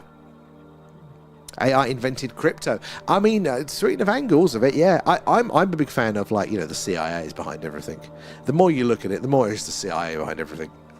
And it wasn't going to exchange info without reward. Makes sense, actually. There are a few breaks on the AI, some things that would stop it, that would stymie the flow with it there. But have you seen the latest Bob Lazar AI movie? Yes, I did. I thought it was really, really, really good.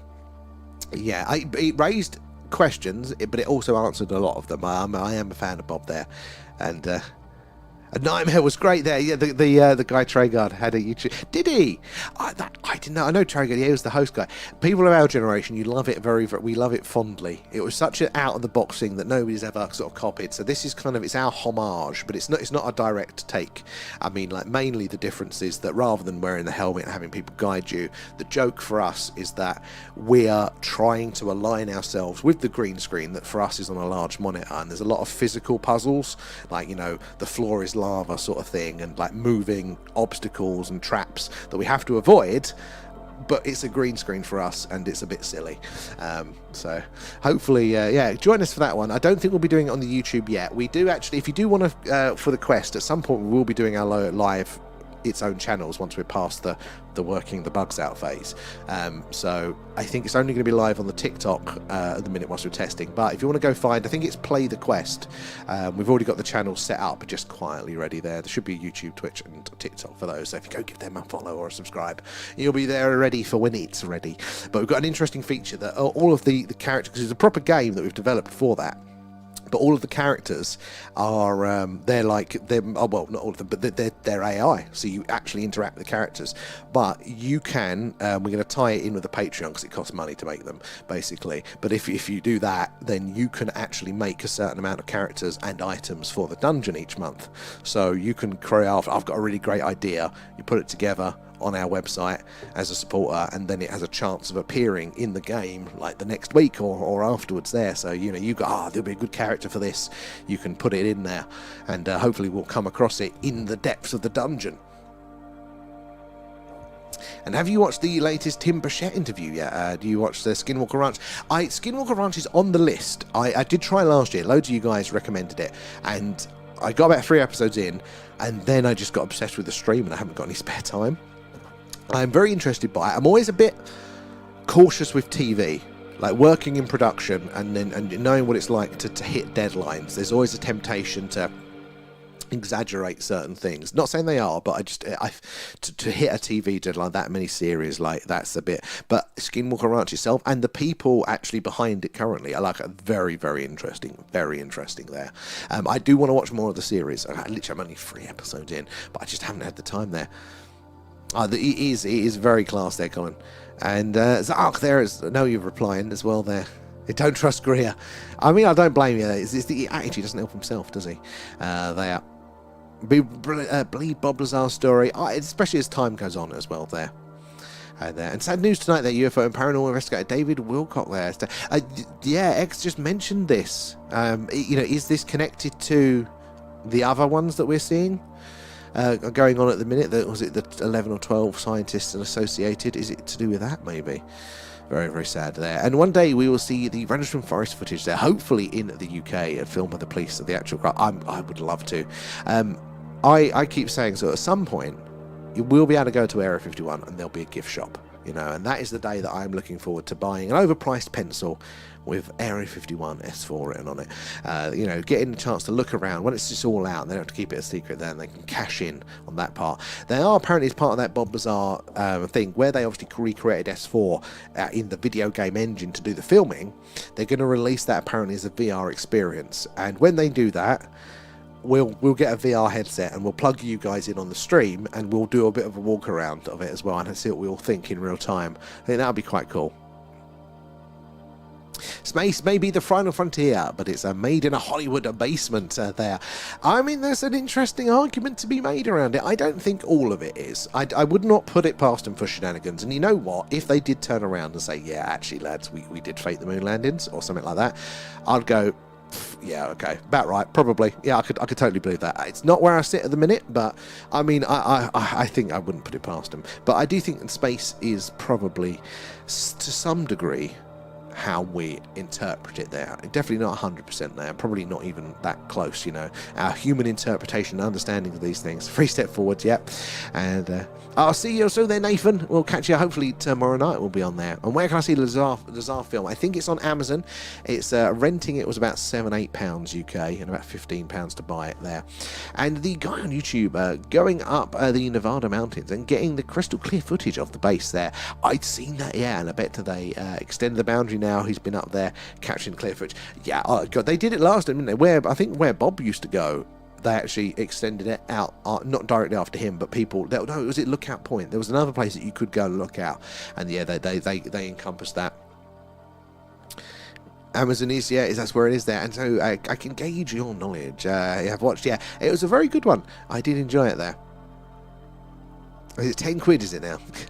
Ancient Aliens. I haven't seen the Ancient Aliens ones yet, though, and I would imagine that Lazar has got Element 115, so that is what they say. Apparently he did sneak some out, whether he's still got it, whether he's just being cagey about it. I mean, it's interesting there. The new Lazar, I think it's called S4, a Bob Lazar story there. And Kez are there. If, I need to arrest the eyes. They're getting painful. I mean, I'm struggling to read the monitor here, but it's a lovely, clear night. But night, and thank you for joining us, Kez, there. I do appreciate you. Hopefully we'll see you later in the week. Have a good, is it Wednesday tomorrow? There. It's a crazy story and well worth it. It really, really is. Anyway, let's go back over to the TikTok now quickly and just catch up with you there. Where did we get to there? Resi, thank you for the follow there. And Kate, Sam, currently having happenings. Something keeps pushing Hub's metal water bottle over. Oh, you're having spooky happenings. And you're sure it's not one of the ferals? But no, that is... Because you said, I remember you saying about your garden, there's a bit of night you do not like. Have you ever had anything else spooky in your house, do you think? Where is Tommy? What have you done with him, Agent X? You locked him in the basement there. And Tomo, or Tomo there, I am doing a paranormal night Saturday. Cannot wait for it. Oh, awesome. It is a bit of fun, isn't it? Not in a skeptical sort of way, but it is fun to get out. And we really want to start playing around with that a bit more, the spookier side of things. We planned it. I've got a bit of kit for it.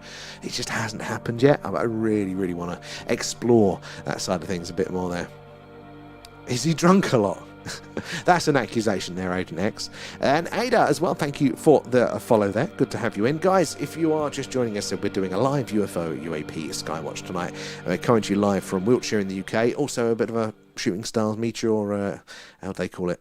I'm losing my words now, I'm getting tired. But anyway, that's going on. Shooting stars, looks cool. Aliens, etc. Give us a follow or a subscribe wherever you are there as well, because we do this every night. We'll be back on tomorrow night as well there. Well, it should be a clear sky there. And GG there, I don't know what time the meteor shower is tonight. I think somebody said that one of them is going to be about 3:30 AM UK time. But the other one is on now, the one that we're looking at now. We've had a few. It has quietened down a bit there. But yeah, that's what we got, I think, at the minute. So this part of the sky, so from here, us in the UK, northeast, more east, is the one that's active all of the night. And then Drewski, and it's also a lovely, relaxing. Thank you, Drewski. I speak far too fast for it to be relaxing. And Callum as well there. Thank you for the follow there. And hope you have some new pants ready for Thursday. Oh my God, no, I've forgotten. I totally forgotten my costume. So last time I fell over and then I stretched the elastic on my skirt, and it's a pharaoh skirt. It's a very masculine skirt, I'll have you know. But it's now very slack. The point was that it was going to fall down on me. So that's gonna be a thing now, isn't it? I'm gonna swap costumes with Pete. And Skinwalker Ranch is an amazing eye-opener. The ones I saw was very, very interesting. I feel like very much like that with the pyramids. I have this idea in my head, and it's totally wrong, but if I could just be there, if I could get my hands on it, give me 10 minutes, guys. Just let me have a look, let me have a think. I'll crack it. That's what my brain says. Just let me at it. Just let me be there physically. Obviously, that's not the case. But, you know, I feel very similarly like that. If I was just there, I'd make the connections. I'd know it. I'd understand it. And the smell of lavender is following him as Rad's... Oh, that is interesting. What could there be, Kate? What could there be a correlation with that? Obviously, there's recent passing, and things like that would be quite obvious. But is there anything that would cause that to be happening now within his life or extra? Do you think? And I have all sorts of passing through my house there. Whatever's in the garden stays there, though. I mean, well, it makes sense with your gift as well there, that you're going to get a lot of transient ones there. But yeah, something's in the garden. I'm curious of what's in Kate's garden. I think we need to do like a special. That'll be our next paranormal stream. We'll come and hunt your house down. We're going to do a time team, but ghost hunting. There, Granddad M. Thank you as well. I see you over there as well now. How are you doing there? And in Bly as well there should be 20 to 30 meteors in 1 hour there. I haven't seen one in 2. We've seen a few, but it hasn't been a lot, actually. I think we've seen, 5 or so tonight, something like that. But hopefully we'll see a few more. We've got lots of activity, lots of movement, as you can see on the tracker. We've got another target there. And Grandad then coming in with the shares there. And so you've seen the P1000 camera with 150 optical zoom. I've seen the P1000, is it, or 10,000? Yeah, the 1000, because that was one of the options for the low light that I was looking at. But it's too expensive. Desperate to go to Skinwalker. We'll do like with Paul. We'll do that. We'll get an RV and Alan, and we'll do the sites. We'll do 51. We'll do Roswell. We'll do Skinwalker, and someone else is going to have to sense it. I'm not allowed there, not allowed to sit in my garden and read. Interesting. The cards either.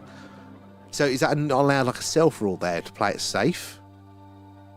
And the lavender would be his nan there, and she's likely trying to get him to sort his love out. Trying to get sort you out there. Is she complaining about you? You haven't opened the door tonight, though. Yeah, you got to pace yourself with there. Oh, Mount Shasta. Yes, that's a good point, actually, where aliens live. That is a long there. I mean, that'd be a good fun road trip, that. So I feel it's like his life. Trying to sort you out. Yes. She doesn't even iron. Hubs. John, isn't it? Right, anyway, let's go back over to the tubes there. You've been waiting patiently, guys. I've been reading out the TikTok stream. Where are we? Over there. It's a crazy story, it's well worth it there. One theory I have, this is up there, is that the universe itself is alive and has a conscience. We are part of the universe. Anatomy there, or a place was called Oh, Tikaboo Peak. That was it. Yeah, good remembering there. But yeah, no, and I think that's oh, we got a flasher. That's a very interesting point there. You know, they do say a lot of the time that we are the universe. Zoom mode activated. Experience in itself, and like that is literally true. Look, we are the universe. We're not separate from it there. But you know, you talk about this universal consciousness as well. There are so many touch points on that as well. Now, I mean, it even then ties in again to sort of panpsyism. Right, that flash didn't come back. I was a bit eager there. We got some movement up here. Target acquired. Shoot the aliens. No, it's green. They're good. Reminds me of the Santa tracker we did at Christmas there. But if he stole the element 115, he would be a dead there. Well, it might be the 115 that keeps him alive. Like maybe that is the thing that he's got on a dead man switch that kind of gets released if he disappears. That's the evidence that we all need because it's indisputable. But it does make you think that if he did have something like that, there wouldn't have been any messing around. But yeah, I don't know. I'm always torn with the governments, these sorts of organisations, between absolute incompetence and also super capable at keeping things quiet. And there seems to be a bit of a paradox in my head with those. Both can be true to certain degrees. And Garnet there as well. In 2022, Northampton, Kettering there, November 11 p.m. I saw a spaceship, a UFO, bigger than a football pitch, and down and no noise, and watched it for 10 minutes there. White lights around in a circle shape. So the actual lights were in a... So was it like a circle itself, just like a ball of light, or was it actually ringed it? Because that's an amazing set, and the size of a football pitch for 10 minutes there. Were there any coloration? Like, thank you for sharing that. That's a brilliant account. I wish I had a sighting like that. Could you imagine if we just saw that description right now coming over? There'll be no disputing, would there? You know, you recording something like that. That's phenomenal there. And Borley Rectory, England's most haunted house there. That I'd love to have visited. It's obviously not down now, but they're not very friendly there. I was from Essex and I never made the most of going to it there though. Didn't even try to sniff the place out there. Also, amazing, isn't it? After he mentioned it, they added it to the period of time. It's a bit of a coincidence, isn't it? Only the other day, because they're saying that they've added it, as, you know, to the periodic table, because you can kind of guess where the plus is, but they did manage to synthesize it. Very short living version of it, so it wasn't stable like the one that he had. Only the other day, I was listening to some scientists talking about how they've refound this island of stability again with the elements. After a certain size, they're probably going to get, you know, so they're getting closer to actually creating what he was describing now, though. But who knows a disclosure when it'll happen there exactly. I think disclosure isn't the one thing that we all think it's going to be. I'm starting to think now that disclosure is what's happening right now. It's the fact that we're all connected, that we're all talking tonight, you know, that we're all sharing our information, and slowly it kind of builds up over time. Like, disclosure is how you label an event post the fact rather than a thing you can kind of book in on the calendar. But, you know, it wouldn't hurt, would it, if, you know, President White House Lawn with the old metal flying saucer, and I can only imagine what it was like to work on trying to reverse that tech, and it would have been like walking on Mars. I mean, can you? Yeah, I can't imagine how awesome that would be. But it was really interesting. That's actually one of the points that I think speaks to the probable truth of it. There was that they described in that recent documentary. In that, you know, actually it wasn't fun, it wasn't exciting, it felt weird and it felt wrong and it felt stressful, like they shouldn't have been there. So definitely there. David Politis there, the missing 411. I was really interested in the 411 as a concept, but there was a group of there's some people that I watched that actually they were into all the weird stuff, and they looked into the 411, and they basically said he's kind of, they gave a lot of examples where actually those people had been found, and you know, it's just not, you know, like, and it's like, I haven't looked myself to see if they are correct, but it raised enough suspicion in me to be like, there's enough mysteries, I'll move on. But you know, people still do go missing in general. You know, there is still a big issue with that sort of thing. There, set the eye on cannon. Oh my God, take me back to Command and Conquer there. Another theory I have is that human DNA is the soul's attempt at immortality. Ooh, that's a good angle. That's very original there. See, souls is an interesting word, isn't it? There, like, we use it a lot but we don't have a good definition of it, like consciousness, like life. We don't have a sentience, I should say, actually. You know, we use it all the time. We have a functional explanation, but we haven't really penned it in quite. It's very blurry, and lots of people disagree on it, and souls are like that as well. It's not to dispute that there is something there necessarily, but we haven't defined it. And I think it's interesting. What could it be? How does it work? Where are we in the chat there?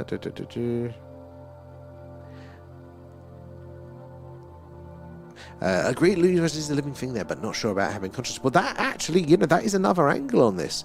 You know, again, the conscious experience that we have is, you know, is coming from our point of view then. You know, we're all starting from what we know, which makes sense, but I'm sure the universe is much, much weirder there.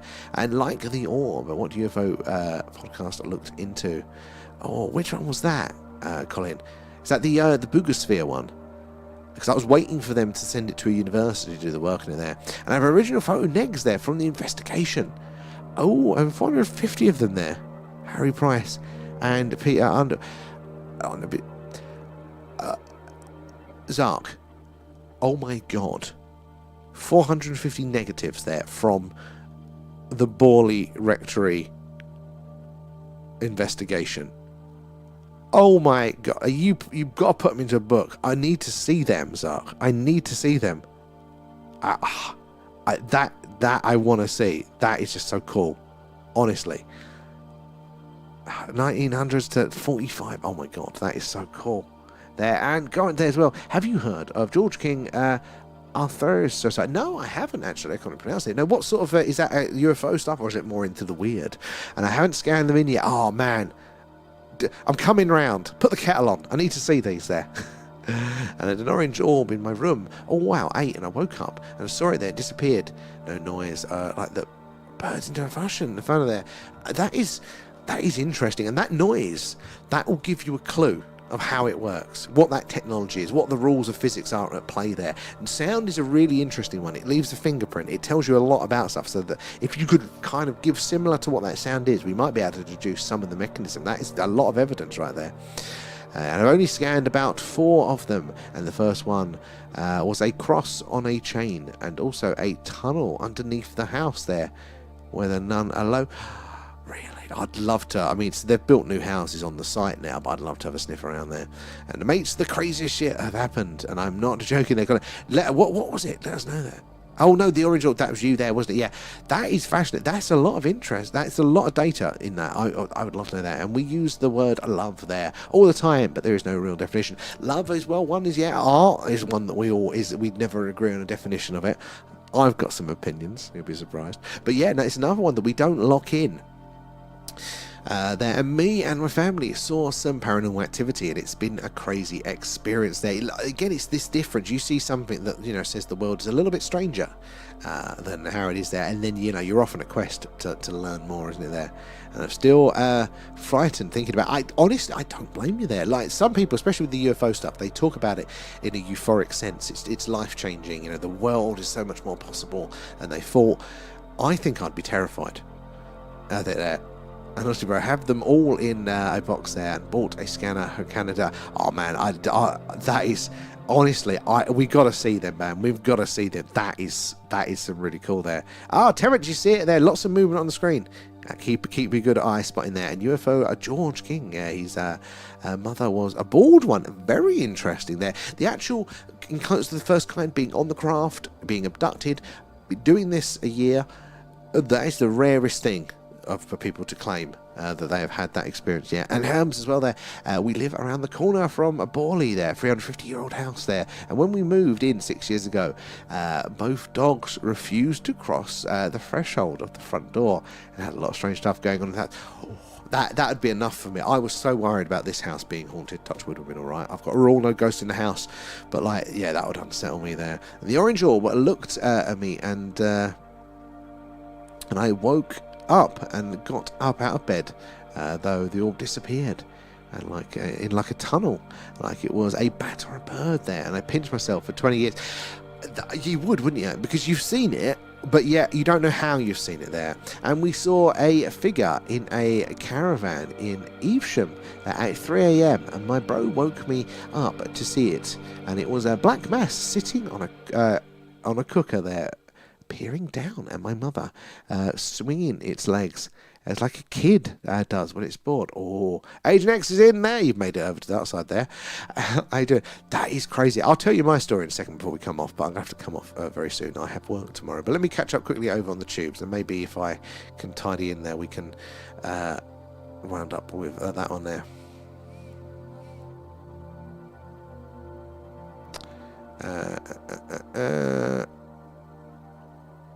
Where do we get to? No match. There we go. Oh, and it's your guide, Kate. And I've learned heed warnings. Yeah, okay. If they say it, 100% of that. Well, somebody else can do it. And why did the shooting star go firmament to the right then? I don't know, Agent X. Is that a Christmas card joke? And Donnie there, thank you for the follow. Good to have you in. And I want to do the North Coast 500 and the Scottish Triangle there before Skinwalker Ranch. I want to do the Scottish Triangle. And have to see Expedition X. They're quite half man, half wolf. Oh, that's quite something. And the good weather for the next 5 days. So, yeah, we're going to have a good run of Skywatches. We're going to be on again tomorrow night, guys. We're going to be looking to the skies for the strange. It's been a fantastically busy but awesome night tonight. And Jonathan there, thank you for the follow too there. Zach, could I see this with eyes? So, yes and no. The lens that we're using now, although this is the visible light, so it's the same as what our eyes can perceive. It's not the infrared or anything like that. It does let in about 2.5 times what the human eye can see. And so we're seeing more stars now. So we'd probably only see a handful of the big ones with your eyes on a clear night. We're seeing a lot more in the detail in the background there. And Outlaws, thank you for the shares. It is those shares and the likes tapping away, guys. That does help us reach more and more like-minded people like yourselves. You never know who's going to come in and what story, what experience that they are going to share with the old phenomena there. And Alice in Wonderland, how are you doing? Good to see you. And want to see us? Of course. And Kate there, I don't think you've ever actually told your spooks. I think I have once, though. Once, maybe. I'll tell you in a second then. It's been like 7 months of hinting. I'm just teasing you. It's going to be a massive disappointment there. And if you've observed something there, you avoid to be seen. How do you mean? How do you mean there, Alice? I might have to explain around that one for us. I'm a bit slow. I'm getting tired at this time of night there. And they found, they were looking for skinwalkers and found a UAP and a man with a horse legs. That's a combination. I think the world is so much stranger than we have been left to believe there. I think most of these stories come from something, and it might not be 100%, but I think there is some degree to these. There's some initial calls there. Trust me, it's crazy. You can still hear it. Can you describe the sound there, Zach? My mother admitted that she also saw it years ago. She saw it recently on the caravan site running through the bar in the middle of the bar. So is it caravan you go back to a lot, or did your family own it there? So you've had repeated instructions. That is crazy. There now, our 5-year-old tells us he has a friend who hides in the... Oh my God, that would just... No, I'd move out of that. Things that kids say. I mean, if I was braver, you'd use that and try an opportunity to try and interact, wouldn't you? But, oh my God, can you imagine that? And happy there, happy meow meow. I mean, is this live footage? This is live. This is from my camera. I'll try and move it, but the little thing always plays up. Is it going to work? Oh, there you go. Move the camera. Hold your hats. I think, is that Vega? Oh, there's the tracking going off. But this is live. It's coming to you from Wiltshire in the UK, right in the heart of Crop Circle country, and just down the road from Stonehenge is where we're coming to you live from. Where are you joining us from tonight there, Happy Meow Meow? What a name, I like that. And Ocean X there, I'm here, I'm there, everywhere there. It took me ages to find you on the YouTube. It shouldn't have been that hard, just not if you don't know her name. There. Oh, and my gran had died 3 weeks before. So do you think there could be a correlation? I do think the rules, at the very least, the science that explains one will obviously give us clues to the other there. And we did some research, and it could be the ghost of a young lad accidentally shot in older times there, when they had human scarecrows. I didn't even know they had human scarecrows. Jesus. And a farmer accidentally shot a young lad by a farmer as he thought he was stealing crops there. So much of it probably went on back then. And you think, what are the rules that some are there but some aren't? You know, what is it that makes the decision, and when do they go, when do they stay? You know, like, how does that world work? I find it endlessly fascinating there. Trying to think of the name of the place I lived in. Down near you, mate. The military houses were built on a pagan burial ground there. Some weird stuff happened, and I was a kid at the time. Really, so we're down here in Warminster, which is military, and lots of military housing, bases around here. But Salisbury Plain, you've got, is it Lark Hill's got a big camp around that way. Who was it? It's not Amesbury, it's Avesbury maybe. It's the one that's got a lot of military living around there maybe. But there's so much, I got an Ordnance Survey map of the area, and there's standing stones, there's cairns, burial mounds everywhere in the woods and just around here. You can't trip for finding it there. I'm genuinely curious there, has anyone else seen the Black Triangle? I experienced it in 2007, it changed my life, and I could get why you see something like that. So the closest that I've seen, this is one of our best sightings, was we saw the three lights in the triangle shape, and it kind of floated up like this, but it blocked out the stars behind it as it floated off, or it appeared to. And we have since then seen three dots separate that didn't block out the stars, and there is a satellite that is in triangular formation, so that could have been that. But the first time, I believe it was blocking out the light. It's the closest we've seen to that one. But they think the old triangular craft, not all of them, but a lot of them, are the reverse engineered American TR-3B there. My mother went to a seance and she saw it again, and it's the freakiest thing to have ever known. That does sound pretty freaky there. So the seance, it came for then as well, and great to share the stories. Colin, we do love it. It's my favourite part, but hearing it all there. And I'm hopping over for the next few years. A lot is going on, going to come out about the things we don't know. I think so. I'm hoping over the next few. So yeah, I think we are getting to a point now where our mainstream simplified and they're functional explanations. It's the same as when we tell our kids lying is bad. There are certain situations when you need to lie. As an adult, you can make those decisions and you can make those judgments and make them wrong. It's your responsibility. It's how it goes. Monarch there, how are you doing? You'll get the truth soon. Where are you joining us from?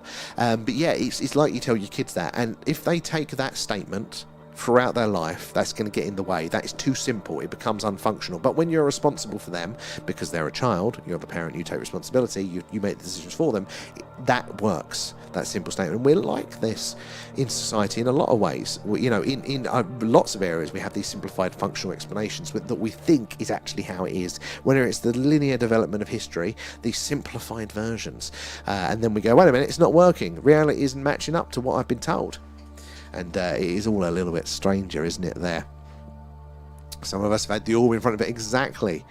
And Aaron, new in the chat, well, very much welcome, Willow. Where are you joining us from tonight there? And the shooting stars are awesome, honestly. You don't need the aliens. Nature just puts on such a fantastic show there. No Charles, mate, my friend said, get a spirit box. And no way. No ghost in the house is my rule. I don't mind doing it outside of the house, but those things can come back with you and stuff anyway, can't it? There. Where are we? It still exists in the caravan site, bro. It's the ranch in Honeybourne there. It's a big site. We used to go a lot when we were younger there, but my folks still go down there, and they still to this day have the interactions. That is interesting, seeing that connection over time, isn't it? There. Still think about I would as well, Colin, and that's how the brain works. If you don't understand something enough, if your map and understanding of reality is one thing, and then life shows you something else, that difference, depending how big, is literally trauma. That's how that happens in the brain, depending on what cost it came to you for. And you're going to be compelled to resolve that, because if that's different, what else about your map of reality is different? And will that cause you a problem there? And it appears if I launch a different browser on my laptop, it launches me into a different YouTube account. You've all your undercover accounts there, and happy meow meow there. The West Midlands there, not far away. As I mentioned, I have experienced the infamous Black Triangle in 2007. There's the size of a football field there, a completely silent green light, and the underside front there, the red line in the corners. Very interesting. It does fit it. I can't imagine how that would feel to see that in the night sky there. I'm trying to catch up here on the YouTube chat, and then I'll pop back over to the TikTok there to wind things up.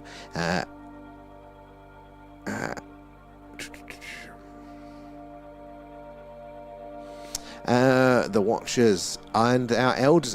There's a lot of the biblical stuff that does actually make a lot more sense now with where we are in the UFO conversation. Oh, Phoenix, Arizona there, Monarch. I do like a little bit of Arizona, a long history with the phenomena. Have you seen anything strange yourself in the skies there? And what freaked me out was it's a new it knew where it was in our time and dimension to be sitting on the cooker. I know it sounds crazy, but I swear it's the most frightening thing I've ever seen. But that actually makes a lot of sense there. It's showing you that whatever that is, it's not just a replay, it's dynamically interacting with the current environment. And what does that mean? That opens up a whole kettle of fish to how that world works. I totally get that. I have to ask my dad if he had an old name. I'd need to, yeah. Let us know. And at the seance, it ran down the entire table. Someone was filming the event, but they are too afraid to put it online. I mean, I don't blame them there, but phenomenal. I'm so desperate to explore and have experiences like that, but also absolutely bloody terrified of that there. So I really appreciate you sharing all of those ones, guys. 4 large red engines got an overwhelming feeling of great respect, and it was like observing an alpha predator there. I don't believe this is human tech. I think it's interdimensional. Dimensional is an angle here. I mean, I'm going to have to save that one for a different night there because we're getting quite late. But I mean, Beer Up Dimensions again. If you come back in, I mean, we should be on tomorrow night, guys. Do join us for that. Make sure you're all subscribed, liked, followed, whatever it is where you are, so you can join us for that one. But Dimensions is a different angle on this, and it's a very interesting one there. Oh, Greater Manchester as well. They will love it. It's crazy, but it happened to be a Colin, 100%. My mate went onto a Ouija board and said he saw... Oh my God, where's it gone? He saw the Devil's Claw come through a mirror. Oh my God. I was witness to a Ouija board once when I was a teenager at school. We did that. Also, we did that. I observed. I sat in a circle of salt, and the truths, or the word, what came out of that. Hold on, TikTok's having a sulk. TikTok back now, hopefully. Sorry about that. But yeah, the Ouija board. Yeah, what came out of that board, no one in that room knew. 100% no one in that room knew. Yeah, I'll tell that story at some point, but that made me, I ain't fucking, I don't know what that is, but I ain't fucking with it. And if every human being was up for it, yeah, and they do, bro, my mother saw the small figure walking around it, and they were like the last ones on site last year, and it was closing down for the winter season there. It is very interesting, right? That just, if they can interact, what does that mean? Are we sharing this world with them? What's that like for them? Can they communicate with themselves? Is there an economy? Or is it a lonely experience? And what's that going to do to, you know, if you was your current mental state, and then isolated, unable to interact with people for potentially hundreds of years, what would that do to it there? And don't worry about the spelling, man. I can't spell for toffee, so don't you worry about that. We'll get you. And the uncle's name was a Ralph in my book. Oh, I mean, I'm so curious with it. But also, if that was my house, I'd be terrified. And the 2 green children that turned up in the village. Oh, is it the Woolpit or Woolcott? There, the green kids there. That's an interesting one. And it could have been the farmer who killed him, or the Cromwell's army when they marched through and slaughtered all those families. Well, that, yeah, these lands have got so much blood on them. Why is it some and not others there? TikTokers, I will get over to you guys shortly and catch up with you there. Me and my husband saw a silver sphere very high in the sky a few years ago there. Haunted. Our husband's a skeptic there, but it stayed in one place for a minute. Again, what can do that? That takes a lot of energy to do that. Very interesting. Makes a lot of sense there. Whereabouts was that sighting there? Old Mother Shipton? Yeah, that's an... I haven't visited that place where there. Oh, thanks for the sub there, Happy, as well. Hopefully we'll see you on our journeys throughout the rest of the week there. Tell us now. I'm so far behind the chat, and I'm also meant to be in bed. And he was in a derelict house and is 100% sincere. And he legged it there. And when he saw it coming through them, oh my God. Yeah, no, I would as well. Scared of the paranormal. I'm scared. I am a bit Scooby-Doo. When we do this live on location, we got the hill forts, we've got a little rig, so it's basically the same as this, but this is an infrared camera, and we're normally with a friend.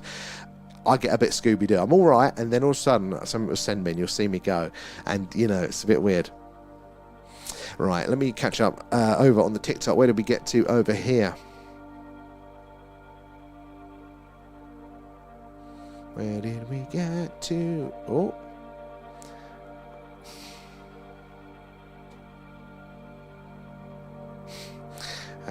Looking for some Wiltshire. Found a UAP. Oh no, I did that one there. And if they show up there, what would you do there? Would it change anything? Good question. I think it's a confirmation, isn't it? Like this is the wider community. It's not accepted, is it? So it's just that confirmation there. You know, whatever our reality is, whatever that looks like, it's reality, and we need to know, and we need to be able to adjust to that. So I think it would have that effect. You know, we'd be able to prepare, we'd be able to understand that, and you know, it might even be in a good way. You know, it might, you know, inspire us to know what's possible depending on the thing there. But you know, fundamentally, does it change anything? If they are real, if they're already existing, you know, they already exist, you know, just that you're aware of it. It'll change things socially, I think, a bit. But, you know, you go back to the turn of the century. It's a very good question there, Alice. If you go back to the turn of the century, we, as a Western culture, believed there was life on Mars and Venus. It was quite a commonly held belief that there's probably life over there. You know, they thought they could see the Martian canals. They thought they were receiving signals from them. And it was only, I think, in the 50s, we got the powerful attempt, maybe the 60s of the first, you know, probes and things, that they knew that I mean, we do think there is actual life, but not complicated civilizations now. So, you know, we had that knowledge. I think we're reasonably prepared for it. Oh, good night, Beer Buster. Hope I caught you there, but thank you for joining us as always there. And Stonehenge, the good old times where people didn't believe in us. Yeah.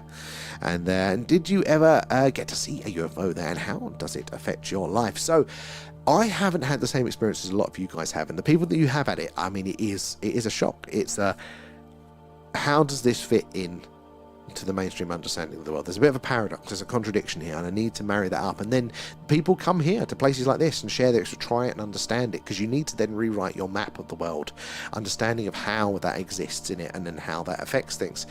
It's a very good question. For me, I've seen very strange things, but they're still in the realms of, it's a physical craft in front of me, and it's not a small green man with a little dodgy finger coming at me. That would be a very different experience, wouldn't it? Same as if we got that biosignature from a planet 1,000 light years away. Oh, there's life, but it's probably algae.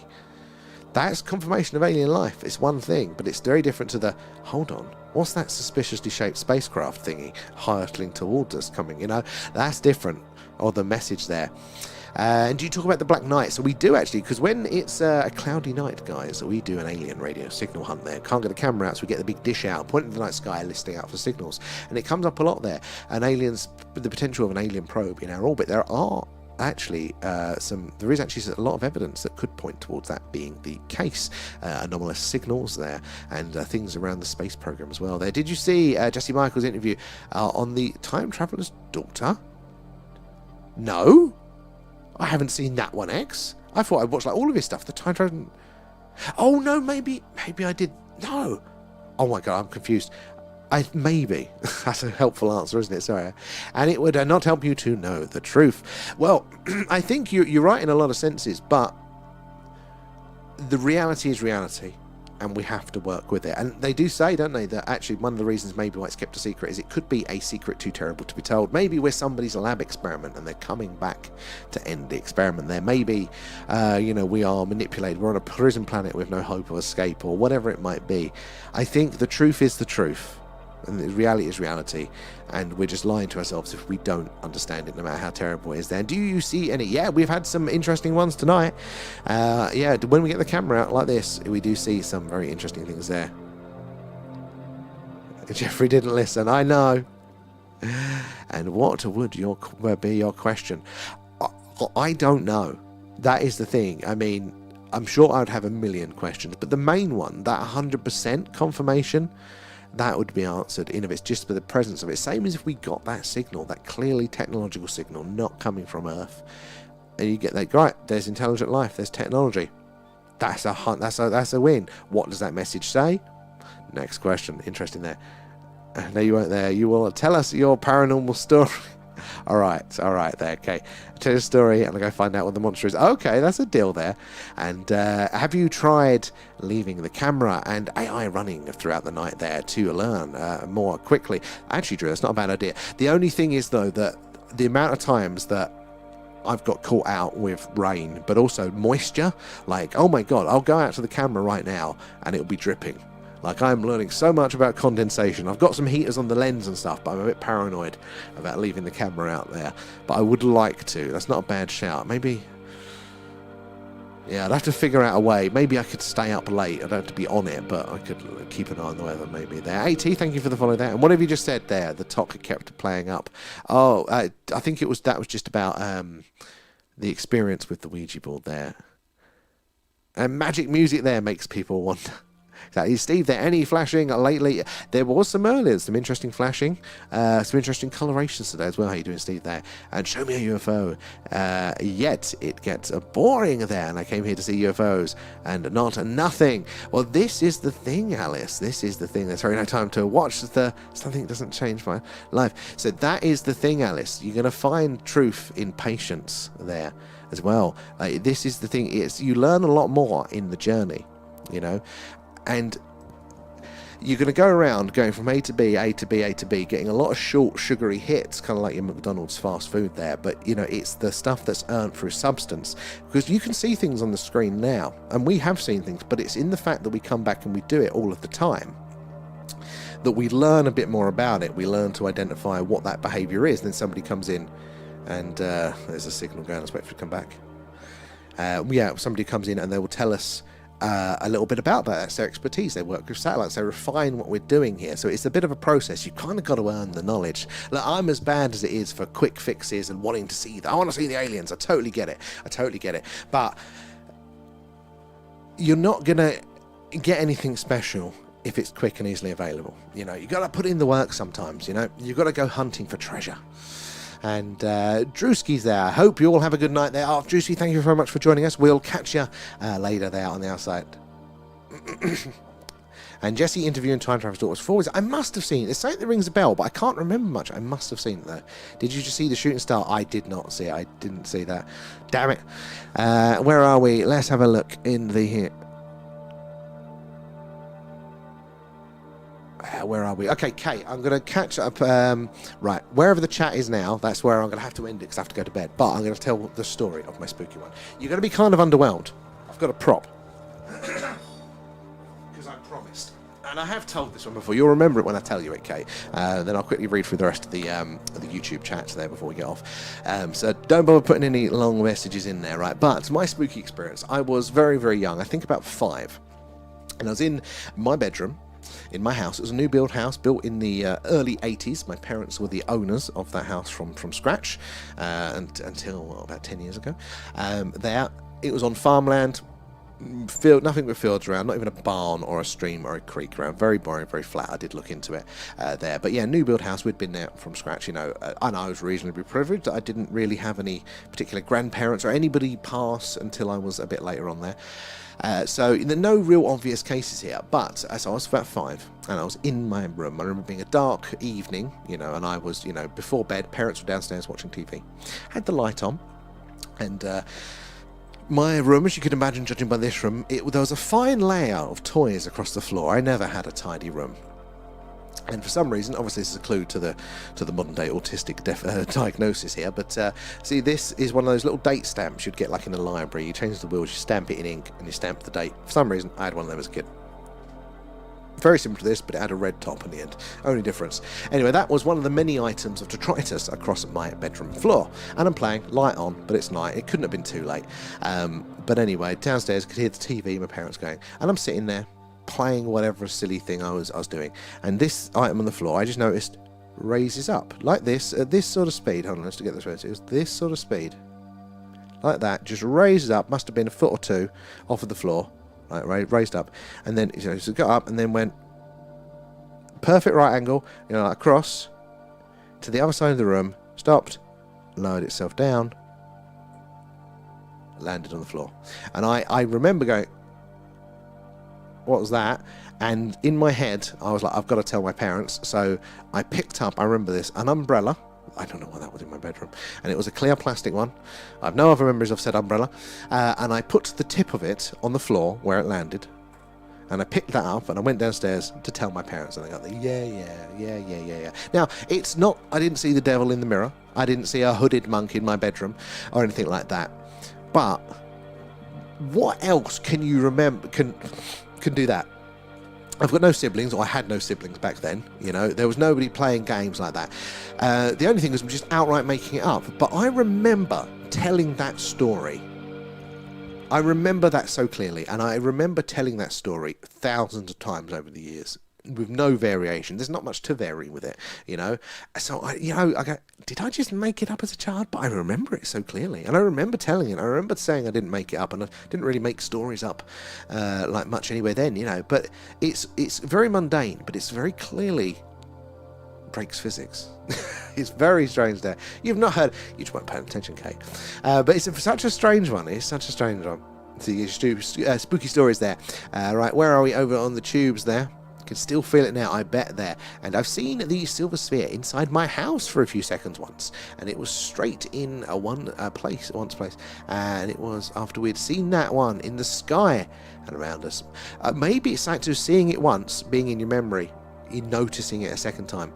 There, and so there's someone at work told me about when they were at a house, and in the middle of the summer, all of a sudden the weather went from pleasant to midwinter, and the leaves were not on the trees outside, like a proper time slip there, and all the nature sounds went silent. I've got theories around that sort of stuff there, and it was a wedding reception. That is interesting there. Didn't probably go well for the marriage there. Yes, but it doesn't happen. It just happens to us who are open-minded. And I think that is how the brain works. If you don't believe in something, you can't attach that knowledge to it. Sometimes we will literally not see the things that are in front of us because we filter them through what we understand. So if you have no way of understanding things, or that there is things outside of that, then boom, you know, you can't perceive a lot of the stuff there. Okay, with